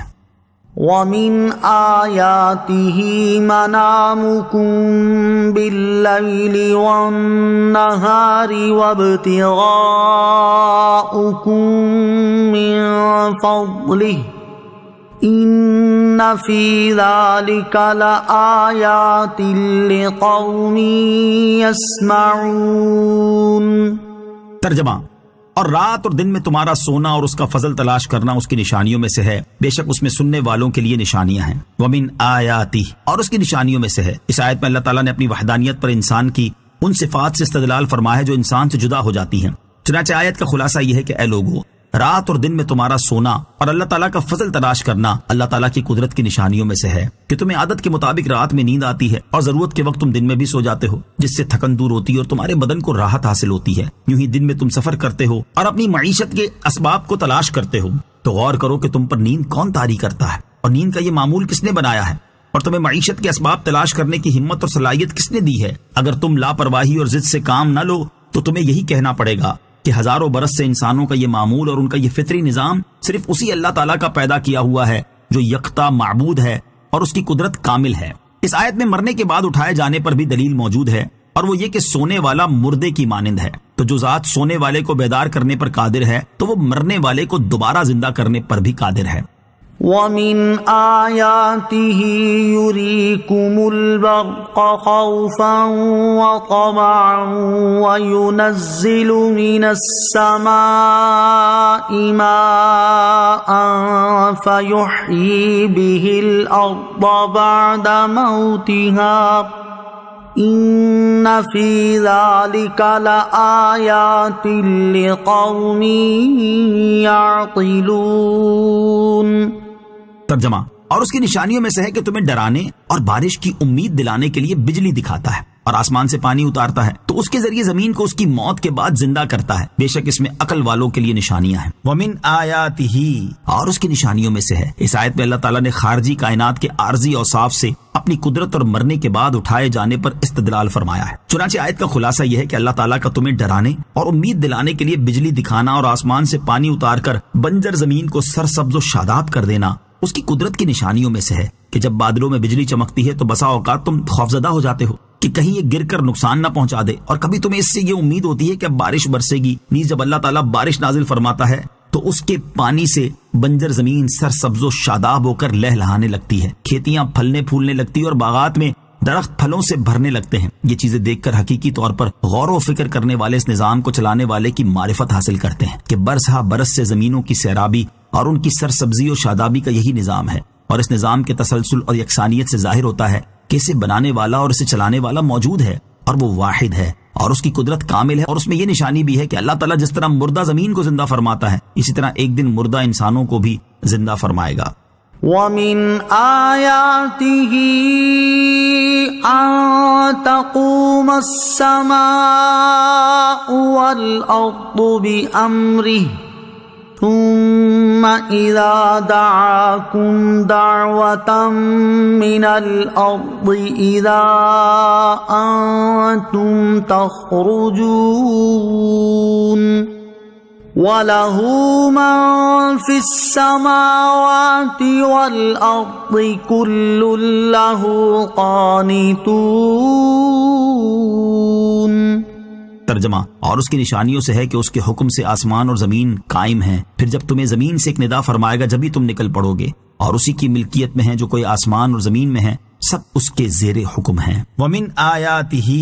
اور اس کی نشانیوں سے ہے۔ اس آیت میں اللہ تعالیٰ نے خارجی کائنات کے ان اوصاف سے اپنی قدرت اور وحدانیت پر استدلال فرمایا جو جدا نہیں ہوتے۔ اس آیت کا ایک معنی یہ ہے کہ اللہ تعالیٰ کی قدرت اور اس کی وحدانیت کی نشانیوں میں سے ایک یہ ہے کہ قیامت آنے تک آسمان و زمین کا اسی حیت پر قائم رہنا اللہ تعالیٰ کے حکم اور ارادے سے ہے۔ دوسرا معنی یہ ہے کہ اللہ تعالیٰ کے حکم سے آسمان اور زمین بغیر کسی سہارے کے قائم ہیں۔ یہ معنی حضرت عبداللہ ابن عباس اور حضرت عبداللہ ابن مسعود رضی اللہ تعالیٰ عنہم سے منقول ہے۔ آسمان و زمین کا اس طرح قائم ہونا اس بات کی دلیل ہے کہ انہیں قائم کرنے والا کوئی ایک ہے اور وہ اسباب سے بے نیاز ہے، اور وہ صرف اللہ تعالیٰ ہے جس کے حکم سے یہ دونوں قائم ہیں۔ ثم اذا دعاکم دعوہ من الارض، پھر جب تمہیں زمین سے ایک ندا فرمائے گا، یعنی اللہ تعالیٰ کی قدرت کی نشانیوں میں سے ایک یہ ہے کہ جب تمہیں قبروں سے ایک ندا فرمائے گا تو اسی وقت تم اللہ تعالیٰ کے حکم سے اپنی قبروں سے زندہ ہو کر نکل پڑو گے۔ ندا فرمانے اور قبروں سے زندہ ہو کر نکلنے کی صورت، ندا فرمانے اور قبروں سے زندہ ہو کر نکلنے کی صورت یہ ہوگی کہ حضرت اسرافیل علیہ السلام قبر والوں کو اٹھانے کے لیے دوسری بار سور پھونکیں گے اور کہیں گے کہ اے قبر والوں کھڑے ہو جاؤ، تو اولین و آخرین میں سے کوئی ایسا نہ ہوگا جو نہ اٹھے، جیسا کہ ایک اور مقام پر اللہ تعالیٰ ارشاد فرماتا ہے کہ وَنُفِخَ فِي الصُّورِ فَصَعِقَ مَن فِي السَّمَاوَاتِ وَمَن فِي الْأَرْضِ إِلَّا مَن شَاءَ اللَّهُ ثُمَّ نُفِخَ فِيهِ أُخْرَى فَإِذَا هُمْ قِيَامٌ يَنظُرُونَ۔ ترجمہ، اور سور میں پھونک ماری جائے گی تو جتنے آسمانوں میں ہیں اور جتنے زمین میں ہیں سب بے ہوش ہو جائیں گے مگر جسے اللہ چاہے، پھر دوسری مرتبہ اس میں پھونک ماری جائے گی تو اسی وقت وہ دیکھتے ہوئے کھڑے ہو جائیں گے، اور فرماتا ہے کہ وَنُفِخَ فِي الصُّورِ فَإِذَا هُم مِّنَ الْأَجْدَاثِ إِلَى رَبِّهِمْ يَنسِلُونَ۔ ترجمہ، اور سور میں پھونک ماری جائے گی تو اسی وقت وہ قبروں سے اپنے رب کی طرف دوڑتے چلے جائیں گے، اور سور کے بارے میں فرماتا ہے إِن كَانَتْ إلا صيحة واحدة فإذا هم جميع لدينا محضرون. ترجمہ: وہ تو صرف ایک چیخ ہوگی تو اسی وقت وہ سب کے سب ہمارے حضور حاضر کر دیے جائیں گے. اور فرماتا ہے فَإِنَّمَا هِيَ زَجْرَةٌ وَاحِدَةٌ فَإِذَا هُمْ بِالسَّاهِرَةِ. ترجمہ: تو وہ پھونک تو ایک جھڑکنا ہی ہے تو فوراً وہ کھلے میدان میں آ پڑے ہوں گے. وَلَهُ مَن فِي السَّمَاوَاتِ وَالْأَرْضِ، اور اسی کی ملکیت میں ہیں جو کوئی آسمانوں اور زمین میں ہے. یعنی آسمانوں اور زمین میں موجود ہر چیز کا حقیقی مالک صرف اللہ تعالیٰ ہے، اور اس ملکیت میں کوئی دوسرا کسی طرح بھی اس کا شریک نہیں، اور ان میں موجود ہر چیز اللہ تعالیٰ کے زیر حکم ہے. وَهُوَ الَّذِي يَبْدَأُ الْخَلْقَ ثُمَّ يُعِيدُهُ وَهُوَ أَهْوَنُ عَلَيْهِ وَلَهُ الْمَثَلُ الْأَعْلَى فِي السَّمَاوَاتِ وَالْأَرْضِ وَهُوَ الْعَزِيزُ الْحَكِيمُ. ترجمہ: اور وہی ہے جو اول بناتا ہے پھر اسے دوبارہ بنائے گا، اور تمہاری عقلوں کے اعتبار سے دوسری مرتبہ بنانا اللہ پر پہلی مرتبہ بنانے سے زیادہ آسان ہے. اور آسمانوں اور زمین میں سب سے بلند شان اسی کی ہے، اور وہی عزت والا حکمت والا ہے. وَهُوَ الَّذِي يَبْدَأُ الْخَلْقَ، اور وہی ہے جو اول بناتا ہے، یعنی اللہ تعالیٰ ہی مخلوق کو پہلی بار پیدا فرماتا ہے اور اس کے ہلاک ہو جانے کے بعد پھر اسے قیامت کے دن دوبارہ بنائے گا. اور تمہاری عقلوں کے اعتبار سے تو دوسری مرتبہ بنانا اللہ تعالیٰ پر پہلی مرتبہ بنانے سے زیادہ آسان ہونا چاہیے، اگرچہ اللہ تعالیٰ کے لیے دونوں برابر ہیں، کیونکہ انسانوں کا تجربہ اور ان کی رائے یہی بتاتی ہے کہ کسی چیز کو دوبارہ بنانا اسے پہلی بار بنانے سے سہل ہوتا ہے، اور اللہ تعالیٰ کے لیے مخلوق کو دوبارہ بنانا تو کچھ بھی دشوار نہیں. پھر تم دوبارہ زندہ کیے جانے کا انکار کیوں کرتے ہو؟ آیت کے آخر میں ارشاد فرمایا کہ آسمانوں اور زمین میں سب سے بلند شان اسی کی ہے کہ اس جیسا کوئی نہیں، وہ برحق معبود ہے، اس کے سوا کوئی معبود نہیں، اور وہی عزت والا حکمت والا ہے. ضرب لكم مثلا من أنفسكم هل لكم مما ملكت أيمانكم من شركاء فيما رزقناكم فأنتم فيه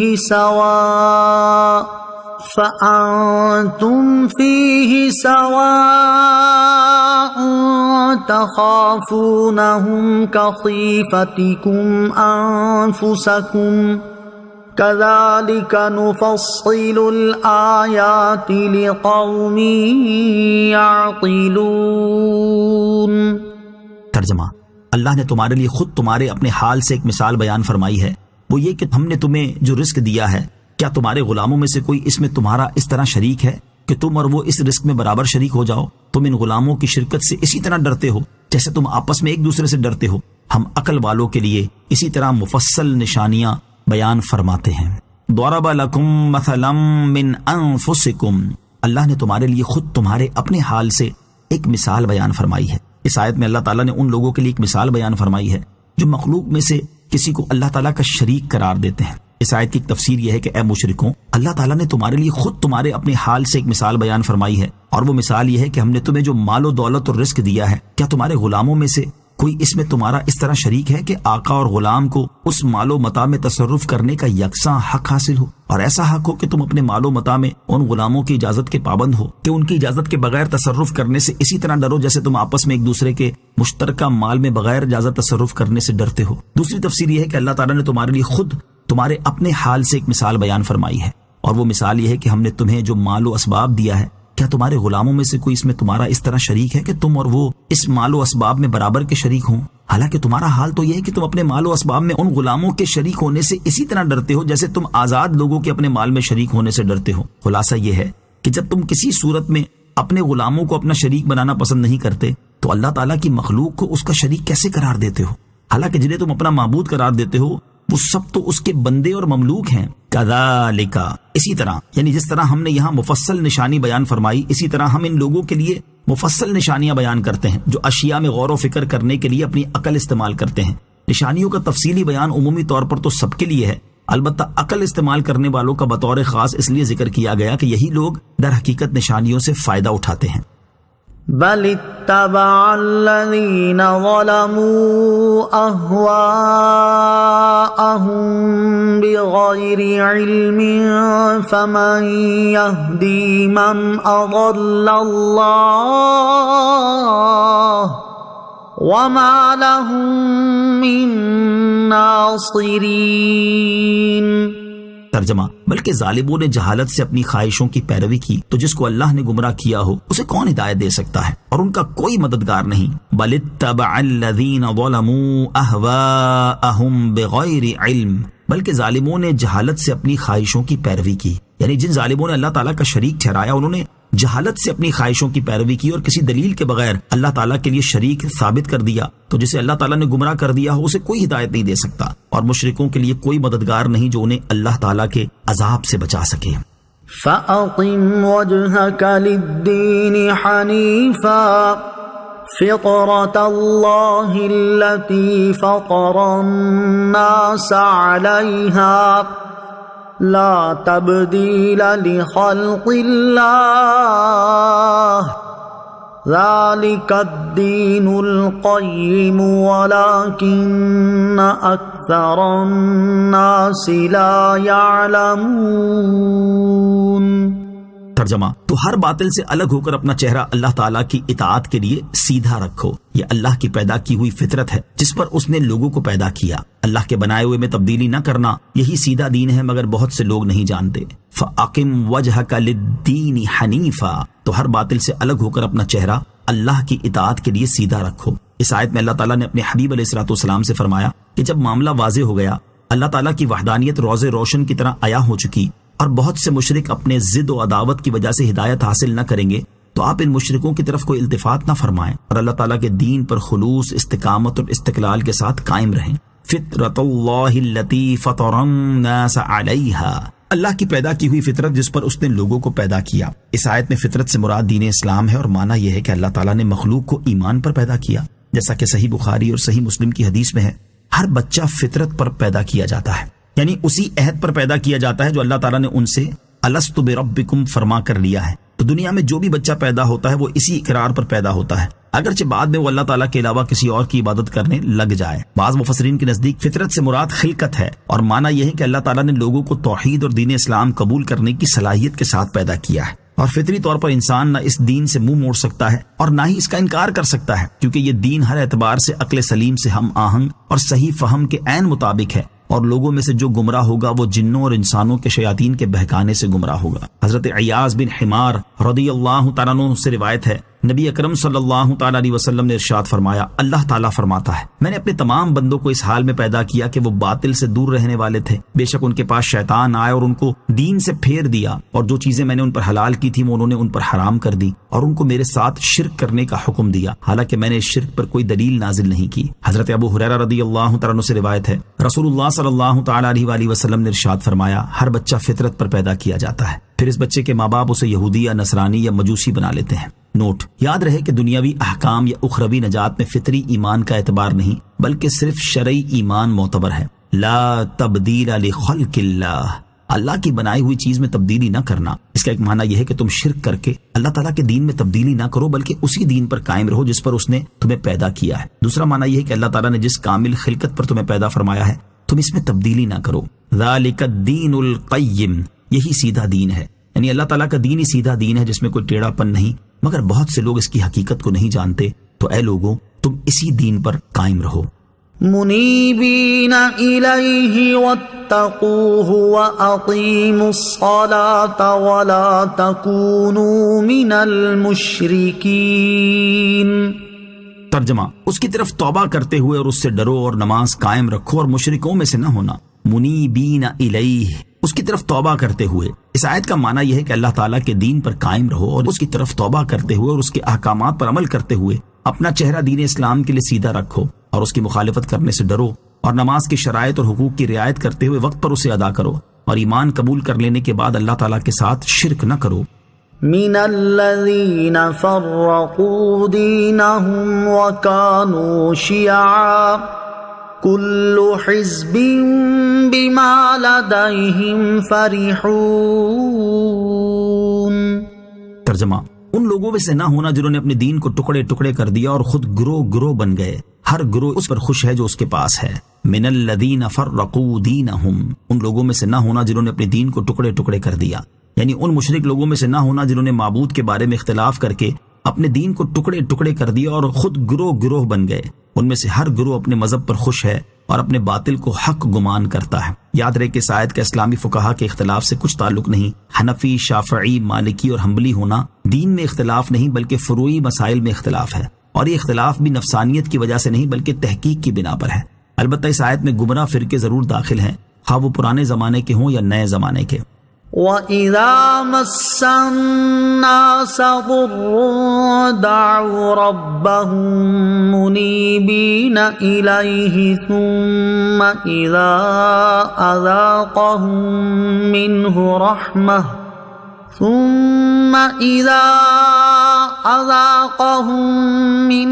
رَحْمَةً إِذَا فَرِيقٌ مِّنْهُم بِرَبِّهِمْ يُشْرِكُونَ لِيَكْفُرُوا بِمَا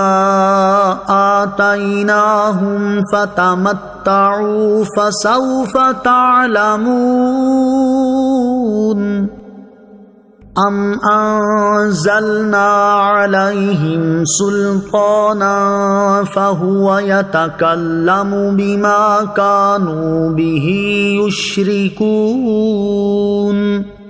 ترجمہ: اور جب لوگوں کو تکلیف پہنچتی ہے تو اپنے رب کو اس کی طرف رجوع کرتے ہوئے پکارتے ہیں، پھر جب وہ انہیں اپنے پاس سے رحمت کا مزہ چکھاتا ہے تو اس وقت ان میں سے ایک گروہ اپنے رب کا شریک ٹھہرانے لگتا ہے تاکہ ہمارے دیے ہوئے کی ناشکری کریں تو فائدہ اٹھا لو تو عنقریب تم جان لو گے. یا کیا ہم نے ان پر کوئی دلیل اتاری ہے کہ وہ دلیل انہیں ہمارے شریک بتا رہی ہے. وَإِذَا مَسَّ النَّاسَ ضُرٌّ، اور جب لوگوں کو تکلیف پہنچتی ہے. اس آیت اور اس کے بعد والی آیت کا خلاصہ یہ ہے کہ جب شرک کرنے والوں کو مرض، قحط یا اس کے علاوہ اور کوئی تکلیف پہنچتی ہے تو وہ اپنے رب عز و جل کی طرف رجوع کرتے ہوئے اسے ہی پکارتے ہیں، کیونکہ وہ جانتے ہیں کہ بت ان کی مصیبت ٹال دینے کی قدرت نہیں رکھتے. پھر جب اللہ تعالیٰ انہیں اس تکلیف سے خلاصی عنایت کر کے اور راحت عطا فرما کر اپنے پاس سے رحمت کا مزہ چکھاتا ہے تو نتیجہ یہ ہوتا ہے کہ اس وقت ان میں سے ایک گروہ عبادت میں اپنے رب عز و جل کا شریک ٹھہرانے لگتا ہے اور ہمارے دیے ہوئے مال اور رزق کی ناشکری کرنے لگتا ہے. تو اے کافروں، دنیا کی نعمتوں سے چند روز فائدہ اٹھا لو، ان قریب تم جان لوگے کہ آخرت میں تمہارا کیا حال ہوتا ہے اور اس دنیا طلبی کا کیا نتیجہ نکلنے والا ہے. اس سے معلوم ہوا کہ آرام میں اللہ تعالیٰ کو بھول جانا اور تکلیف میں اس یاد کرنا کفار کا طریقہ ہے. لہٰذا مسلمانوں کو اس سے بچنا چاہیے اور غمی خوشی ہر حال میں اللہ تعالیٰ کو یاد کرتے رہنا چاہیے. ام انزلنا علیہم سلطانا، یا کیا ہم نے ان پر کوئی دلیل اتاری، یعنی کیا ہم نے مشرکوں پر کوئی حجت یا کوئی کتاب اتاری ہے کہ انہیں ہمارے شریک بتا رہی ہے اور شرک کرنے کا حکم دیتی ہے؟ ایسا ہرگز نہیں ہے. ان کے پاس اپنے شرک کی نہ کوئی حجت ہے نہ کوئی سند، بلکہ وہ کسی بے سند دلیل ہی ایسا کر رہے ہیں. وَإِذَا أَذَقْنَا النَّاسَ رَحْمَةً فَرِحُوا بِهَا وَإِن تُصِبْهُمْ سَيِّئَةٌ بِمَا قَدَّمَتْ أَيْدِيهِمْ إِذَا هُمْ يَقْنَطُونَ. ترجمہ: اور جب ہم لوگوں کو رحمت کا مزہ دیتے ہیں تو اس پر خوش ہو جاتے ہیں، اور اگر انہیں ان کے ہاتھوں کے آگے بھیجے ہوئے اعمال کی وجہ سے کوئی برائی پہنچے تو اس وقت وہ نا امید ہو جاتے ہیں. وَإِذَا أَذَقْنَا النَّاسَ رَحْمَةً، اور جب ہم لوگوں کو رحمت کا مزہ دیتے ہیں، یعنی جب ہم لوگوں کو تندرستی اور وسعت رزق کا مزہ دیتے ہیں تو وہ اس پر خوش ہو جاتے ہیں اور اس کی وجہ سے اتراتے ہیں، اور اگر انہیں ان کی معصیت اور ان کے گناہوں کی وجہ سے کوئی برائی پہنچے تو اس وقت وہ اللہ تعالیٰ کی رحمت سے نا امید ہو جاتے ہیں. اور یہ بات مومن کی شان کے خلاف ہے، کیونکہ مومن کا حال یہ ہے کہ جب اسے نعمت ملتی ہے تو وہ شکر گزاری کرتا ہے، اور جب اسے سختی پہنچتی ہے تو اللہ تعالیٰ کی رحمت کا امیدوار رہتا ہے. اولم يروا ان اللہ يبسط الرزق لمن يشاء ويقدر ان في ذلك لآیات لقوم یؤمنون. ترجمہ: اور کیا انہوں نے نہ دیکھا کہ اللہ رزق وسیع فرماتا ہے جس کے لیے چاہتا ہے اور تنگ فرما دیتا ہے، بے شک اس میں ایمان والوں کے لیے نشانیاں ہیں. اولم یرو، اور کیا انہوں نے نہ دیکھا، یعنی کیا مشرکوں نے اس چیز کا مشاہدہ نہیں کیا کہ اللہ تعالیٰ جس کے لیے چاہتا ہے رزق وسیع فرما دیتا ہے اور جس کے لیے چاہتا ہے رزق تنگ فرما دیتا ہے. رزق کی وسعت میں حکمت یہ ہے کہ وسیع رزق میں اس شخص کی بھلائی ہوتی ہے یا اس کا امتحان مقصود ہوتا ہے کہ وہ اس پر اللہ تعالیٰ کا شکر ادا کرتا ہے یا نہیں. اور رزق کی تنگی میں حکمت یہ ہے کہ اس شخص کے نظام کی درستی تھوڑے رزق میں ہوتی ہے، یا اس کا امتحان مقصود ہوتا ہے کہ وہ رزق کی تنگی پر صبر کرتا ہے یا نہیں۔ بے شک رزق کی اس تنگی اور وسعت میں ایمان والوں کے لیے نشانیاں ہیں، اور وہ اس کے ذریعے اللہ تعالیٰ کی قدرت کے کمال اور حکمت پر استدلال کرتے ہیں۔ فآت ذا القربى حقه والمسكين وابن السبيل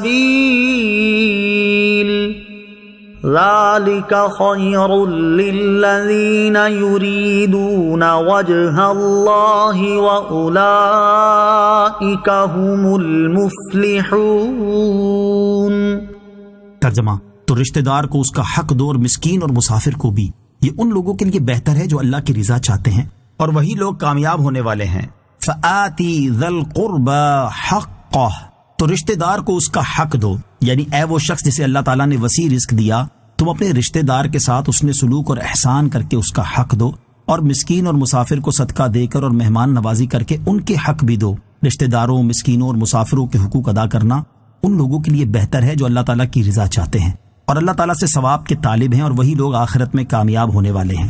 آیت فآتی ذی القربى حقہ سے متعلق دو باتیں، یہاں اس آیت سے متعلق دو باتیں سماعت کیجیے۔ نمبر 1، اس آیت سے محرم رشتہ داروں کے نفقہ کا وجوب ثابت ہوتا ہے جبکہ وہ محتاج ہوں۔ نمبر 2، اس سے معلوم ہوا کہ جو شخص رشتہ داروں سے حسن سلوک اور صدقہ و خیرات نام و نمود اور رسم کی پابندی کی وجہ سے نہیں بلکہ محض اللہ تعالیٰ کی رضا کے لیے کرے، وہی ثواب کا مستحق ہے۔ وما آتيتم من ربا ليربو في أموال الناس فلا يربو عند الله وما آتيتم من زكاة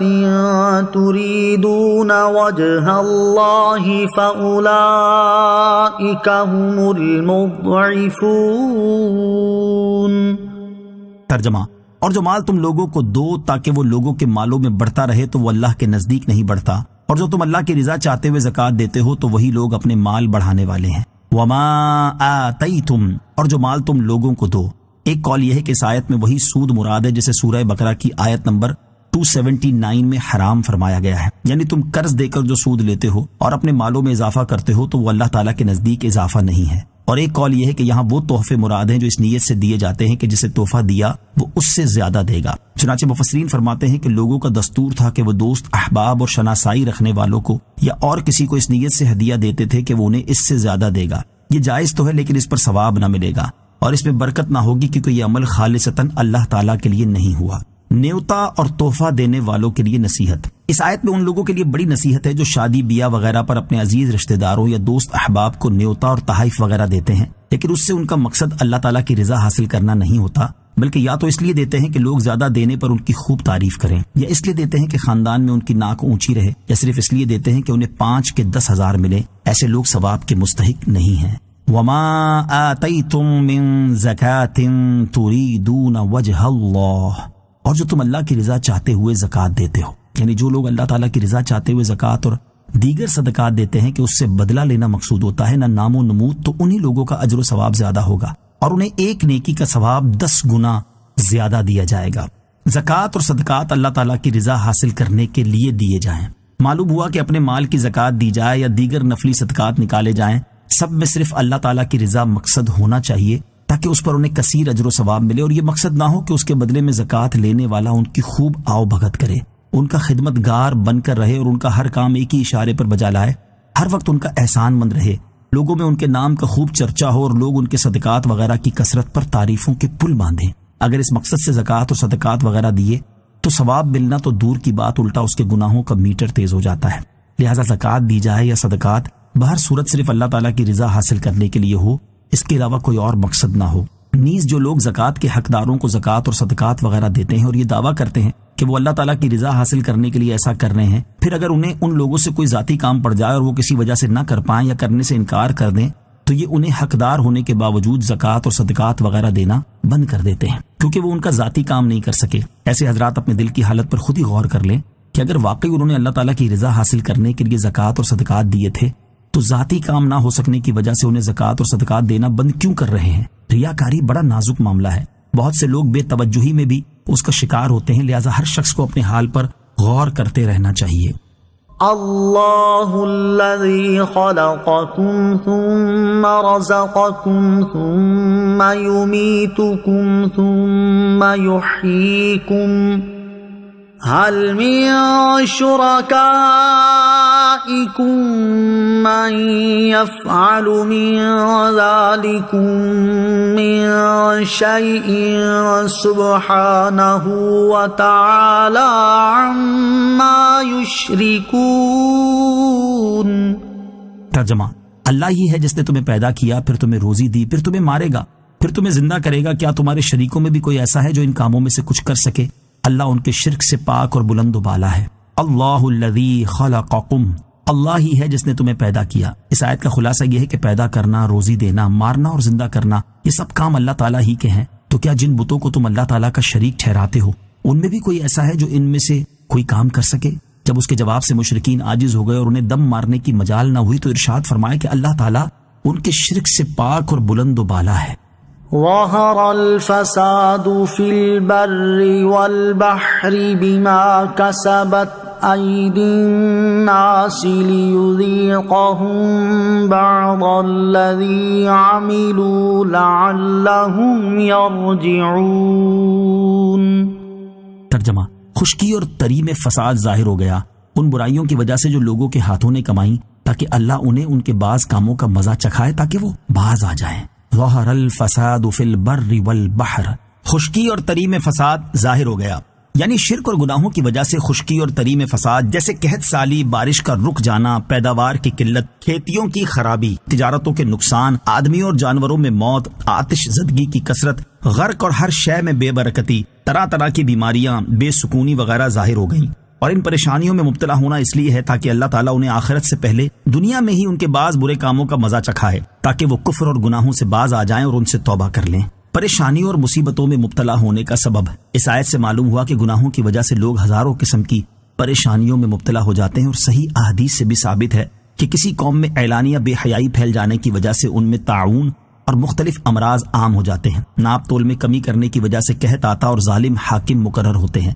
زکوٰۃ نہ دینے کی وجہ سے بارش رکتی ہے، اللہ تعالیٰ اور اس کے رسول کا عہد توڑنے کی وجہ سے دشمن مسلط ہو جاتا ہے، لوگوں کے مالوں پر جبری قبضہ کرنے کی وجہ سے اور اللہ تعالیٰ کی کتاب کے مطابق حکمرانوں کے فیصلے نہ کرنے کی وجہ سے لوگوں کے درمیان قتل و غارت گری ہوتی ہے، اور سود خوری کی وجہ سے زلزلے آتے اور شکلیں بگڑ جاتی ہیں۔ آیت اور احادیث کے خلاصے کو سامنے رکھتے ہوئے ہر ایک کو چاہیے کہ وہ موجودہ صورتحال پر غور کر لے کہ فی زمانہ بے حیائی عام ہونا، ناپ تول میں کمی کرنا، لوگوں کے اموال پر جبری قبضے کرنا، زکوٰۃ نہ دینا، جوا اور سود خوری وغیرہ، الغرض وہ کون سا گناہ ہے جو ہم میں عام نہیں، اور شاید انہی اعمال کا نتیجہ ہے کہ آج کل لوگ ایڈز، کینسر اور دیگر جان لیوا امراض میں مبتلا ہیں، ظالم حکمران ان پر مقرر ہیں، بارش رک جانے یا حد سے زیادہ آنے کی آفت کا یہ شکار ہیں، دشمن ان پر مسلط ہوتے جا رہے ہیں، قتل و غارت گری ان میں عام ہو چکی ہے، زلزلوں، طوفانوں اور سیلاب کی مصیبتوں میں یہ پھنسے ہوئے ہیں، تجارتی خسارے اور ہر چیز میں بے برکتی کا رونا یہ رو رہے ہیں۔ اللہ تعالیٰ ہمیں عقل سلیم عطا کرے اور اپنی بگڑی عملی حالت سدھارنے کی توفیق عطا فرمائے۔ یہاں بہت سے لوگ یہ سوال کرتے ہیں کہ کافروں کے ممالک جہاں کفر و شرک اور زنا، گناہ سب کچھ عام ہے، وہاں فساد کیوں نہیں ہے؟ تو اس کے دو جواب ہیں۔ اول یہ کہ کفار کو دنیا میں کئی اعتبار سے مہلت ملی ہوئی ہے، لہٰذا وہ اس مہلت سے فائدہ اٹھا رہے ہیں، اور دوسرا جواب یہ ہے کہ فساد اور بربادی صرف مال کے اعتبار سے نہیں ہوتی، بلکہ بیماریوں اور ذہنی پریشانیوں بلکہ اور بھی ہزاروں اعتبار سے بھی ہوتی ہے۔ اب ذرا کفار کے ممالک میں جنم لینے والی اور پھیلنے والی نئی نئی بیماریوں کی معلومات جمع کر لیں، یوں ہی یہ بھی ذہن میں رکھیں کہ دنیا میں سب سے زیادہ پاگل خانے، ذہنی مریض، دماغی سکون کی دواؤں کا استعمال، دماغی امراض کے معالجین، ذہنی مریضوں کے ادارے اور نفسیاتی اسپتال بھی انہی کفار کے ممالک میں ہیں۔ اور اسی طرح دنیا میں سب سے زیادہ طلاقیں، ناجائز اولادیں، بوڑھے والدین کو اولڈ ہومز میں پھینک کر بھول جانے کے واقعات، یوں ہی دنیا میں سب سے زیادہ خودکشیاں بھی انہی ممالک میں ہیں، جو ظاہراً تو بڑے خوشحال نظر آتے ہیں لیکن اندر سے گل سڑ رہے ہیں۔ قل سیروا فی الارض فانظروا کیف کان عاقبۃ الذین من قبل کان اکثرهم مشرکین۔ ترجمہ: تم فرماؤ زمین پر چل کر دیکھو ان سے پہلے لوگوں کا کیسا انجام ہوا، ان میں اکثر لوگ مشرک تھے۔ قل سیروا فی الارض، تم فرماؤ زمین پر چل کر دیکھو، یعنی اے حبیب صلی اللہ تعالی علیہ وسلم آپ فرما دے کہ اے مشرکوں تم اپنے سفر کے دوران عذاب یافتہ قوموں کی سرزمین پر چل کر عبرت کی نگاہ سے دیکھ لو کہ تم سے پہلے برے لوگوں کا انجام کیسا ہوا۔ ان میں اکثر لوگ مشرک اور باقی لوگ دیگر گناہوں میں مبتلا تھے۔ جب انہیں ان کے شرک اور گناہوں کی وجہ سے ہلاک اور برباد کر دیا گیا تو کفار قریش اور دیگر مشرکوں میں سے جو ان کے طریقے کو اختیار کیے ہوئے ہیں اور اپنے کفر پر قائم ہیں، یہ بھی ان کی طرح ہلاک اور برباد کر دیے جا سکتے ہیں۔ لہٰذا انہیں چاہیے کہ اللہ تعالیٰ کے عذاب سے ڈریں اور اپنے کفر و شرک سے باز آ جائیں۔ فَأَقِمْ وَجْهَكَ لِلدِّينِ الْقَيِّمِ مِن قَبْلِ أَن يَأْتِيَ يَوْمٌ لَّا مَرَدَّ لَهُ مِنَ اللَّهِ يَوْمَئِذٍ يَصَّدَّعُونَ۔ ترجمہ: تو اس دن کے آنے سے پہلے اپنا منہ دین مستقیم کے لیے سیدھا کر لو۔ جس دن کو اللہ کی طرف ٹلنا نہیں ہے اس دن لوگ الگ الگ ہو جائیں گے۔ فَأَقِمْ وَجْهَكَ لِلدِّينِ الْقَيِّمِ، تو اپنا منہ دین مستقیم کے لیے سیدھا کر لو۔ اس آیت میں خطاب نبی کریم علیہ الصلوۃ والسلام سے ہے اور مراد آپ اور آپ کی امت ہے، اور معنی یہ ہے کہ قیامت کا دن آنے سے پہلے پہلے دین اسلام پر مضبوطی کے ساتھ قائم رہیں، دین اسلام کو پھیلانے میں مشغول رہیں اور کافروں کے ایمان نہ لانے پر غمزدہ نہ ہوں۔ اور قیامت کا دن ایسا ہے کہ اسے اللہ تعالیٰ کی طرف سے ٹلنا نہیں ہے، اور اس دن حساب کے بعد لوگ الگ الگ ہو جائیں گے کہ جنتی جنت کی طرف اور دوزخی دوزخ کی طرف چلے جائیں گے۔ من كفر فعليه كفره ومن عمل صالحا فلأنفسهم يمهدون۔ ترجمہ: جس نے کفر کیا تو اس کے کفر کا وبال اسی پر ہے، اور جو اچھا کام کریں وہ اپنے ہی کے لیے تیاری کر رہے ہیں۔ من کفر فعلیہ کفرہ، جس نے کفر کیا تو اس کے کفر کا وبال اسی پر ہے، یعنی جس نے دنیا میں اللہ تعالیٰ کے ساتھ کفر کیا تو اس کے کفر کا وبال اسی پر ہے کہ اس کے کفر سے دوسرے نہ پکڑے جائیں گے بلکہ خود وہی پکڑا جائے گا، اور جو اچھا کام کریں وہ اپنے فائدے ہی کے لیے تیاری کر رہے ہیں کہ جنت کے درجات میں راحت و آرام پائیں گے۔ ہمارے اعمال کا فائدہ یا نقصان ہمیں ہی ہوگا۔ اس آیت سے معلوم ہوا کہ اللہ تعالیٰ ہمارے اعمال سے بے نیاز ہے، اور ہم جو اچھا یا برا عمل کریں گے اس کا فائدہ یا نقصان ہمیں ہی ہوگا۔ اسی چیز کو بیان کرتے ہوئے ایک اور مقام پر اللہ تعالیٰ ارشاد فرماتا ہے: ان احسنتم احسنتم لانفسکم وان اسأتم فلها۔ ترجمہ: اگر تم بھلائی کرو گے تو تم اپنے لیے ہی بہتر کرو گے، اور اگر تم برا کرو گے تو تمہاری جانوں کے لیے ہی ہوگا۔ اور ارشاد فرماتا ہے: من عمل صالحا فلنفسه ومن اساء فعليها وما ربك بظلام للعبید۔ ترجمہ: جو نیکی کرتا ہے وہ اپنی ذات کے لیے ہی کرتا ہے، اور جو برائی کرتا ہے تو اپنے خلاف ہی وہ برا عمل کرتا ہے، اور تمہارا رب بندوں پر ظلم نہیں کرتا۔ اور جس طرح آخرت میں اچھے عمل کا فائدہ اور برے عمل کا نقصان عمل کرنے والے کو ہوگا، اسی طرح قبر میں بھی اچھے برے اعمال کا فائدہ اور نقصان اسے ہی ہوگا۔ جس کے عمل اچھے ہوں گے تو وہ اسے قبر میں انسیت پہنچائیں گے، اس کی قبر وسیع اور منور کر دیں گے اور اسے قبر میں دہشتوں اور مصیبتوں سے محفوظ رکھیں گے، اور جس کے عمل برے ہوں گے تو وہ اسے قبر میں دہشت زدہ کریں گے، اس کی قبر کو تنگ اور اندھیری کر دیں گے اور اسے دہشتوں، مصیبتوں اور عذاب سے نہ بچائیں گے۔ لہٰذا ہر ایک کو چاہیے کہ وہ اپنی زندگی کو غنیمت جانتے ہوئے زیادہ سے زیادہ نیک اعمال کرے، تاکہ یہ قبر کی طویل اور حشر کی نہ ختم ہونے والی زندگی میں اس کے کام آئیں، اور وہ خود کو کفر، گمراہی، بد مذہبی اور دیگر گناہوں سے بچائے، تاکہ قبر و حشر میں اپنے برے اعمال کے نقصان سے محفوظ رہے۔ اعلیٰ حضرت امام احمد رضا خان علیہ رحمت الرحمان نصیحت کرتے ہوئے فرماتے ہیں: اترتے چاند ڈھلتی چاندنی جو ہو سکے کر لے، اندھیرا پاخ آتا ہے یہ 2 دن کی اجالی ہے، اندھیرا گھر اکیلی جان دم گھٹتا دل اکتاتا، خدا کو یاد کر پیارے وہ ساعت آنے والی ہے۔ لِيَجْزِيَ الَّذِينَ آمَنُوا وَعَمِلُوا الصَّالِحَاتِ مِن فَضْلِهِ إِنَّهُ لَا يُحِبُّ الْكَافِرِينَ۔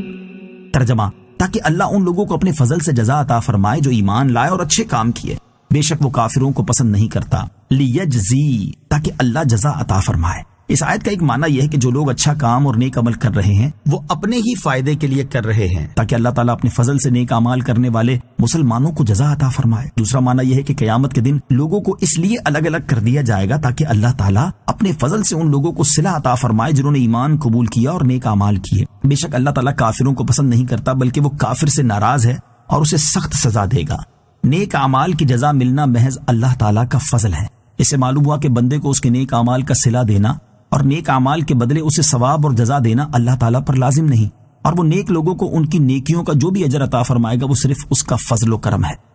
وَمِنْ آيَاتِهِ أَن يُرْسِلَ الرِّيَاحَ مُبَشِّرَاتٍ وَلِيُذِيقَكُم مِّن رَّحْمَتِهِ وَلِتَجْرِيَ الْفُلْكُ بِأَمْرِهِ وَلِتَبْتَغُوا مِن فَضْلِهِ وَلَعَلَّكُمْ تَشْكُرُونَ۔ ترجمہ، اور اس کی نشانیوں میں سے ہے کہ وہ خوشخبری دیتی ہوئی ہوائیں بھیجتا ہے، اور تاکہ تمہیں اپنی رحمت کا مزہ چکھائے، اور تاکہ اس کے حکم سے کشتی چلے، اور تاکہ تم اس کا فضل تلاش کرو، اور تاکہ تم شکر گزار ہو جاؤ۔ وَمِنْ آیَاتِهِ،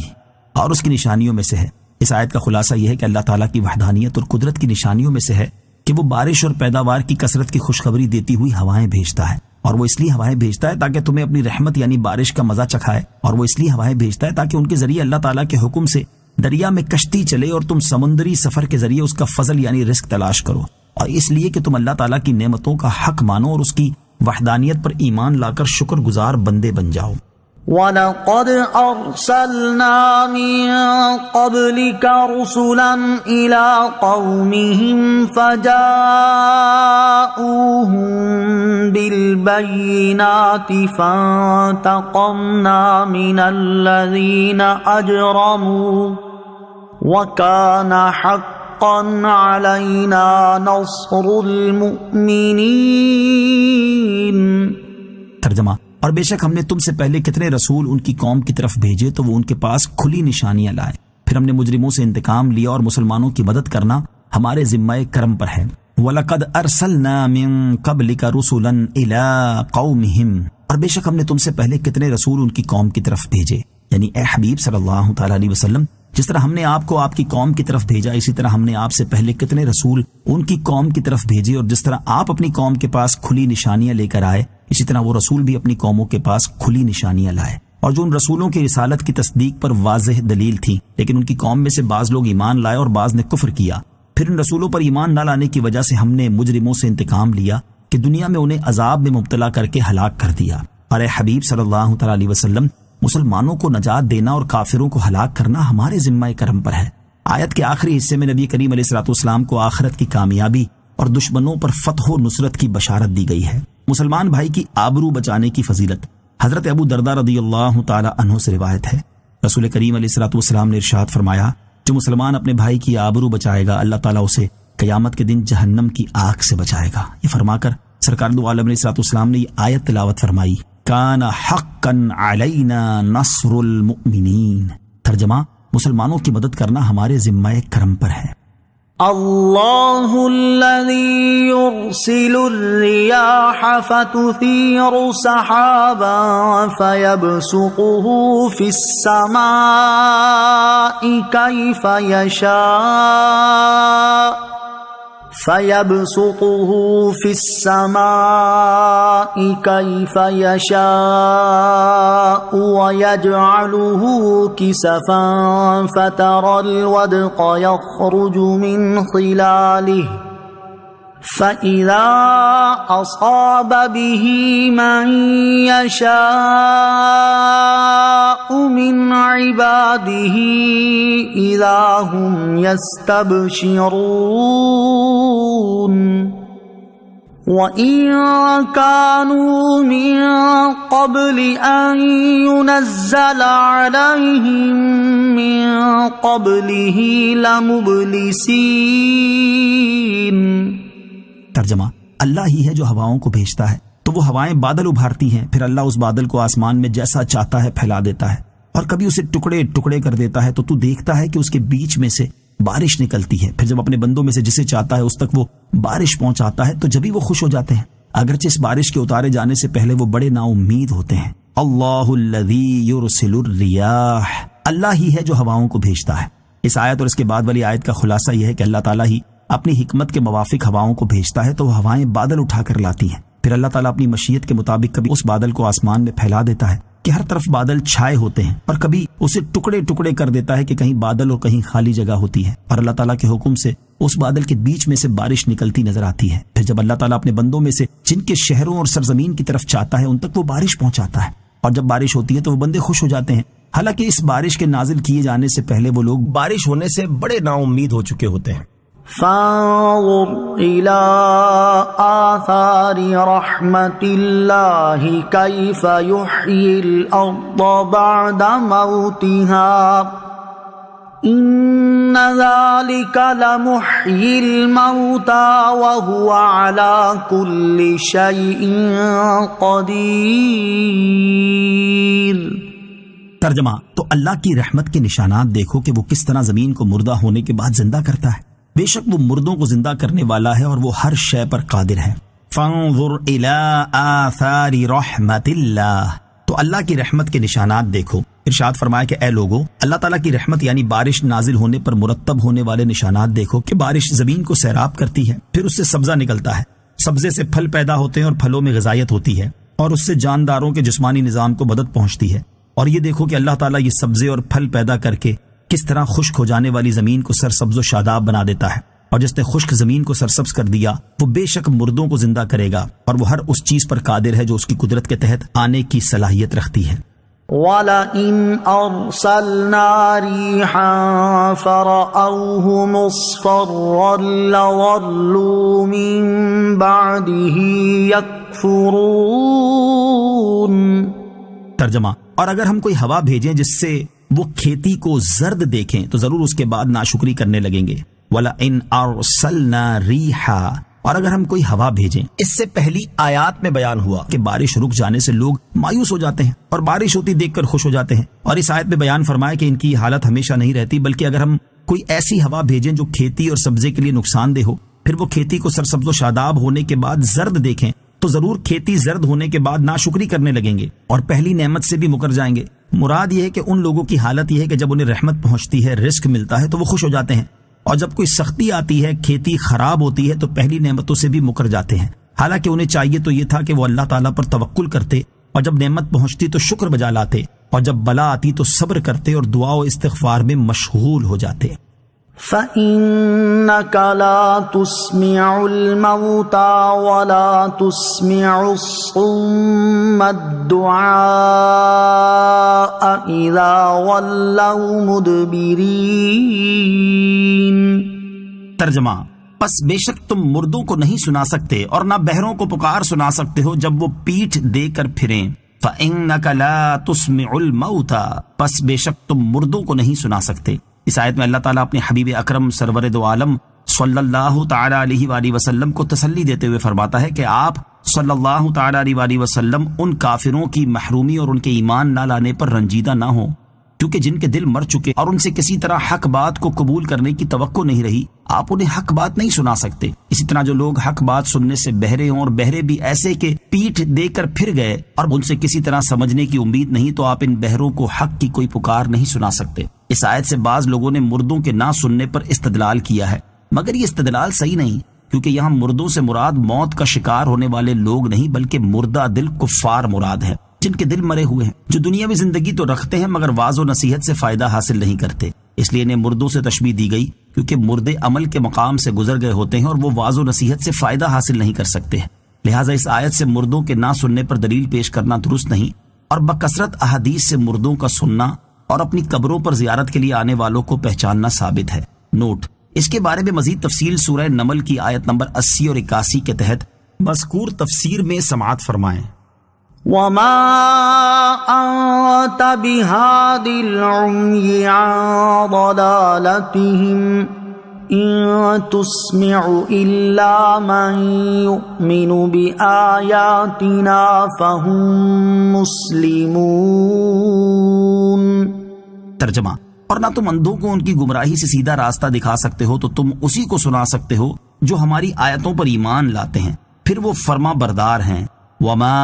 أَنْتَ بِهَادِ الْعُمْيِ عَنْ ضَلَالَتِهِمْ، اور نہ تم اندھوں کو ان کی گمراہی سے سیدھا راستہ دکھا سکتے ہو، یہاں بھی اندھوں سے دل کے اندھے مراد ہیں۔ إِن تُسْمِعُ إِلَّا مَنْ يُؤْمِنُ بِآيَاتِنَا، تو تم اسی کو سنا سکتے ہو جو ہماری آیتوں پر ایمان لاتے ہیں۔ اس سے پہلی آیات میں تاجدار رسالت صلی اللہ تعالی علیہ وآلہ وسلم سے دل کے مردوں، بہروں اور اندھوں کو سنا سکنے کی نفی کی گئی، جبکہ اس آیت میں نبی اکرم علیہ الصلوۃ والسلام کے لیے اللہ تعالیٰ کی آیتوں پر ایمان لانے والوں کو سنا سکنا ثابت کیا گیا ہے۔ اس سے معلوم ہوا کہ مومن دل کا زندہ ہے اور سن سکتا ہے، کیونکہ جب مومن کے دل پر دلائل کی بارش ہوتی ہے تو اس میں سچے عقائد پیدا ہوتے ہیں، اور جب وہ واضح نصیحت سنتا ہے تو اس سے نیک افعال صادر ہوتے ہیں۔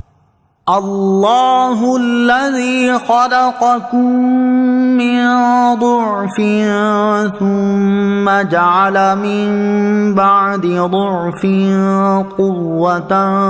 ثم جعل من بعد قوة ضعفا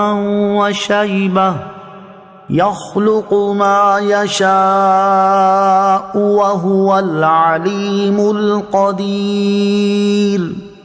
ترجمہ: اللہ ہی ہے جس نے تمہیں کمزور پیدا فرمایا، پھر تمہیں کمزوری کے بعد قوت بخشی، پھر قوت کے بعد کمزوری اور بڑھاپا دیا۔ وہ جو چاہتا ہے پیدا کرتا ہے، وہی علم والا، بڑی قدرت والا ہے۔ اللہ الذی خلقکم من ضعف، اللہ ہی ہے جس نے تمہیں کمزور پیدا فرمایا۔ اس آیت میں انسان کے مختلف احوال کی طرف اشارہ کیا گیا ہے کہ پہلے وہ ماں کے پیٹ میں ایک لوتھڑا تھا، پھر بچہ بن کر پیدا ہوا اور شیر خوار رہا۔ یہ احوال انتہائی ضعف اور کمزوری کے ہیں۔ پھر تمہیں بچپن کی کمزوری کے بعد جوانی کی قوت عطا فرمائی، پھر جوانی کی قوت کے بعد کمزوری اور بڑھاپا دیا۔ اللہ تعالیٰ جس چیز کو چاہے پیدا کرتا ہے، اور کمزوری، قوت، جوانی اور بڑھاپا یہ سب اللہ تعالیٰ کے پیدا کیے سے ہیں، جو ظاہری اسباب کے اعتبار سے ایک طبعی عمل ہے، لیکن حقیقت میں ارادہ الہی کی وجہ سے ہے۔ اللہ تعالیٰ اپنی مخلوق اور انداز تخلیق کو جانتا ہے اور اسے ایک حال سے دوسرے حال کی طرف بدلنے پر بڑی قدرت رکھنے والا ہے۔ وَيَوْمَ تَقُومُ السَّاعَةُ يُقْسِمُ الْمُجْرِمُونَ مَا لَبِثُوا غَيْرَ سَاعَةٍ كَذَلِكَ كَانُوا يُؤْفَكُونَ۔ ترجمہ: اور جس دن قیامت قائم ہوگی مجرم قسم کھائیں گے کہ وہ تو صرف ایک گھڑی ہی رہے ہیں، اسی طرح وہ اوندھے جاتے تھے۔ وَيَوْمَ تَقُومُ السَّاعَةُ، اور جس دن قیامت قائم ہوگی، ارشاد فرمایا کہ جس دن قیامت قائم ہوگی اس دن مجرم قسم کھا کر کہیں گے کہ وہ صرف ایک گھڑی ہی ٹھہرے ہیں، یعنی آخرت کو دیکھ کر مجرم کو دنیا یا قبر میں رہنے کی مدت بہت تھوڑی معلوم ہوگی، اس لیے وہ اس مدت کو ایک گھڑی سے تعبیر کریں گے۔ مزید فرمایا کہ اسی طرح وہ پھیرے جاتے تھے، یعنی ایسے ہی دنیا میں غلط اور باطل باتوں پر جمتے اور حق سے پھرتے تھے، اور مرنے کے بعد اٹھائے جانے کا انکار کرتے تھے، جیسا کہ اب قبر یا دنیا میں ٹھہرنے کی مدت کو قسم کھا کر ایک گھڑی بتا رہے ہیں۔ ان کی اس قسم سے اللہ تعالیٰ انہیں تمام اہل محشر کے سامنے رسوا کرے گا، اور سب دیکھیں گے کہ ایسے مجمع عام میں قسم کھا کر ایسا سری جھوٹ بول رہے ہیں۔ وَقَالَ الَّذِينَ أُوتُوا الْعِلْمَ وَالْإِيمَانَ لَقَدْ لَبِثْتُمْ فِي كِتَابِ اللَّهِ إِلَى يَوْمِ الْبَعْثِ فَهَذَا يَوْمُ الْبَعْثِ وَلَكِنَّكُمْ كُنْتُمْ لَا تَعْلَمُونَ۔ ترجمہ: اور جنہیں علم اور ایمان دیا گیا وہ کہیں گے بے شک اللہ کے لکھے ہوئے میں تم مرنے کے بعد اٹھنے کے دن تک رہے ہو، تو یہ مرنے کے بعد اٹھنے کا دن ہے، لیکن تم نہ جانتے تھے۔ وَقَالَ الَّذِينَ أُوتُوا الْعِلْمَ وَالْإِيمَانَ، اور جنہیں علم اور ایمان دیا گیا وہ کہیں گے، یعنی انبیاء کرام علیہ الصلوۃ والسلام، فرشتے اور مومنین ان کا رد کریں گے اور فرمائیں گے کہ تم جھوٹ کہتے ہو، بے شک جو اللہ تعالیٰ نے اپنے سابق علم لوح محفوظ میں لکھا ہوا ہے کہ تم مرنے کے بعد اٹھنے کے دن تک وہاں ٹھہرے ہو، اور اب جہاں تم موجود ہو وہ مرنے کے بعد اٹھنے کا دن یعنی قیامت کا دن ہے، جس کا تم دنیا میں انکار کرتے تھے اور تم نہ جانتے تھے کہ یہ حق ہے اور ضرور واقع ہوگا۔ اب تم نے جان لیا کہ وہ دن آ گیا اور اس کا آنا حق تھا، لیکن اب اس وقت کا جاننا تمہیں کوئی نفع نہ دے گا۔ فَيَوْمَئِذٍ لَا يَنفَعُ الَّذِينَ ظَلَمُوا مَعْذِرَتُهُمْ وَلَا هُمْ يُسْتَعْتَبُونَ۔ ترجمہ: تو اس دن ظالموں کو ان کا معافی مانگنا نفع نہ دے گا اور نہ ان سے رجوع کرنے کا مطالبہ کیا جائے گا۔ فَيَوْمَئِذٍ، تو اس دن یعنی قیامت کے دن ظالموں کو ان کا معافی مانگنا کوئی نفع نہ دے گا، اور نہ ان سے یہ کہا جائے گا کہ توبہ کر کے اپنے رب عز و جل کو راضی کر لو، جیسا کہ دنیا میں ان سے توبہ طلب کی جاتی تھی، کیونکہ اس وقت توبہ اور طاعت مقبول نہیں۔ گناہگار مسلمانوں کے لیے نصیحت، اس آیت میں ان گناہگار مسلمانوں کے لیے بھی نصیحت ہے کہ جو اپنی زندگی کے قیمتی لمحات گناہوں میں صرف کر رہے ہیں اور ان سے توبہ کی طرف ان کا دل مائل نہیں ہو رہا، انہیں اس بات پر غور کرنا چاہیے کہ اگر توبہ کیے بغیر مر گئے تو آخرت میں گناہوں پر پکڑ بھی ہو سکتی ہے۔ اور توبہ کا وقت دنیا کی زندگی ہے، آخرت میں توبہ کرنا کچھ کام نہ دے گا، لہٰذا انہیں چاہیے کہ اپنی زندگی کو غنیمت جان کر موت سے پہلے اپنے اعمال کا محاسبہ کر لیں اور اللہ تعالیٰ کی بارگاہ میں گناہوں سے سچی توبہ کر کے نیک اعمال میں مصروف ہو جائیں۔ کثیر احادیث میں اس کی بہت ترغیب دی گئی ہے، یہاں ان میں سے 3 احادیث سماعت کیجیے۔ چنانچہ نمبر 1، حضرت جابر بن عبداللہ رضی اللہ تعالیٰ عنہ سے روایت ہے، رسول اللہ صلی اللہ تعالیٰ علیہ وسلم نے ارشاد فرمایا، اے لوگو، مرنے سے پہلے اللہ تعالیٰ کی بارگاہ میں توبہ کر لو اور مشغولیت سے پہلے نیک اعمال میں جلدی کر لو۔ نمبر 2، حضرت عبداللہ ابن عباس رضی اللہ تعالیٰ عنہ سے روایت ہے، حضور اقدس صلی اللہ تعالیٰ علیہ وسلم نے ایک شخص سے نصیحت کرتے ہوئے ارشاد فرمایا کہ 5 چیزوں کو 5 چیزوں سے پہلے غنیمت جانو۔ نمبر 1، بڑھاپے سے پہلے جوانی کو۔ نمبر 2، بیماری سے پہلے تندرستی کو۔ نمبر 3، فقیری سے پہلے مالداری کو۔ نمبر 4، مشغولیت سے پہلے فرصت کو۔ نمبر 5، اور اپنی موت سے پہلے زندگی کو۔ حدیث نمبر 3، حضرت شداد بن اوس رضی اللہ تعالیٰ عنہ سے روایت ہے، حضور پر نور علیہ الصلوۃ والسلام نے ارشاد فرمایا، عقل مند وہ شخص ہے جو اپنا محاسبہ کرے اور موت کے بعد کے لیے عمل کرے، جبکہ عاجز وہ ہے جو اپنے آپ کو خواہشات کے پیچھے لگا دے اور اللہ تعالیٰ سے امید رکھے۔ امام ترمذی رحمۃ اللہ تعالی فرماتے ہیں، اس حدیث میں مذکور الفاظ من دان نفسہ کا مطلب قیامت کے حساب سے پہلے دنیا ہی میں نفس کا محاسبہ کرنا ہے۔ حضرت عمر فاروق رضی اللہ تعالیٰ عنہ فرماتے ہیں کہ اپنے نفسوں کا محاسبہ کرو اس سے پہلے کہ تمہارا محاسبہ کیا جائے، اور بڑی پیشی کے لیے تیار ہو جاؤ۔ قیامت کے دن اس آدمی کا حساب آسان ہوگا جس نے دنیا ہی میں اپنا حساب کر لیا۔ حضرت میمون بن مہران رضی اللہ تعالیٰ عنہ فرماتے کہ بندہ اس وقت تک پرہیزگار شمار نہیں ہوتا جب تک اپنے نفس کا ایسے محاسبہ نہ کرے جیسے اپنے شریک کا کرتا ہے کہ اس نے کہاں سے کھایا اور کہاں سے پہنا۔ اللہ تعالیٰ ہر مسلمان کو اپنے اعمال کا محاسبہ کرنے، گناہوں سے بچنے، توبہ کرنے اور نیک اعمال میں مصروف ہونے کی توفیق عطا فرمائے، آمین۔ وَلَقَدْ ضَرَبْنَا لِلنَّاسِ فِي هَذَا الْقُرْآنِ مِنْ كُلِّ مَثَلٍ وَلَئِن جِئْتَهُم بِآيَةٍ لَيَقُولَنَّ الَّذِينَ كَفَرُوا إِنْ أَنْتُمْ إِلَّا مُبْطِلُونَ۔ ترجمہ، اور بے شک ہم نے لوگوں کے لیے اس قرآن میں ہر قسم کی مثال بیان فرمائی، اور اگر تم ان کے پاس کوئی نشانی لاؤ تو ضرور کافر کہیں گے تم تو نہیں مگر باطل پر۔ وَلَقَدْ ضَرَبْنَا لِلنَّاسِ فِي هَذَا الْقُرْآنِ مِنْ كُلِّ مَثَلٍ، اور بے شک ہم نے لوگوں کے لیے اس قرآن میں ہر قسم کی مثال بیان فرمائی، یعنی ہم نے اس قرآن میں لوگوں کے لیے ہر طرح کی مثال بیان فرما دی جس کی انہیں دین اور دنیا میں حاجت ہے، اور اس میں غور و فکر اور تدبر کرنے والا ہدایت اور نصیحت حاصل کر سکتا ہے۔ اور مثالیں اس لیے بیان فرمائی گئیں کہ کافروں کو تنبیہ ہو اور انہیں عذاب سے ڈرانا اپنے کمال کو پہنچے، لیکن انہوں نے اپنی سیاہ باطنی اور سخت دلی کے باعث کچھ بھی فائدہ نہ اٹھایا، بلکہ جب کوئی آیت قرآن آئی اس کو جھٹلا دیا اور اس کا انکار کر دیا۔ گناہ کے 3 درجے۔ صوفیہ فرماتے کہ گناہ کے 3 درجے ہیں۔ ادنا درجہ یہ ہے کہ مجرم اپنے آپ کو گناہگار جانتا ہوا گناہ کرے اور سمجھانے پر کم از کم شرمندہ ہو جائے، اس کی معافی انشاءاللہ ہو جائے گی۔ اس سے اوپر درجہ یہ ہے کہ انسان اپنے گناہوں سے لاپرواہ ہو جائے، گناہ کرے نادم نہ ہو، کبھی یہ سوچے بھی نہیں کہ میں کیا کر رہا ہوں۔ اس بیماری سے شفا بمشکل ہوتی ہے۔ اس کے اوپر یہ کہ اپنے گناہوں کو اچھا سمجھے، دوسروں کی نیکیوں کو برا جانے، گناہوں پر فخر کرے اور نیکیوں پر تانا کرے، یہ دل کی مہر کا باعث ہے۔ یہاں آیت میں کفار کا یہی تیسرا درجہ بیان ہوا ہے۔ كَذَلِكَ يَطْبَعُ اللَّهُ عَلَى قُلُوبِ الَّذِينَ لَا يَعْلَمُونَ فَاصْبِرْ إِنَّ وَعْدَ اللَّهِ حَقٌّ وَلَا يَسْتَخِفَّنَّكَ الَّذِينَ لَا يُوقِنُونَ۔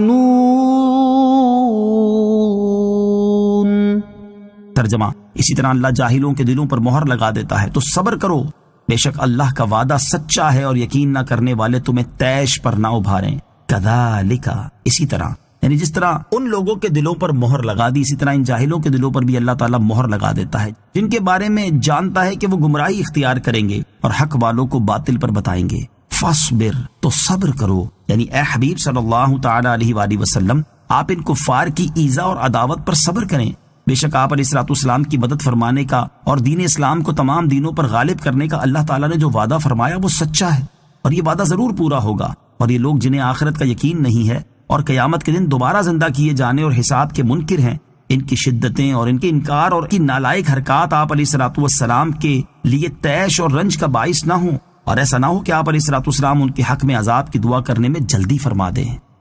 آمنت باللہ صدق اللہ العظیم.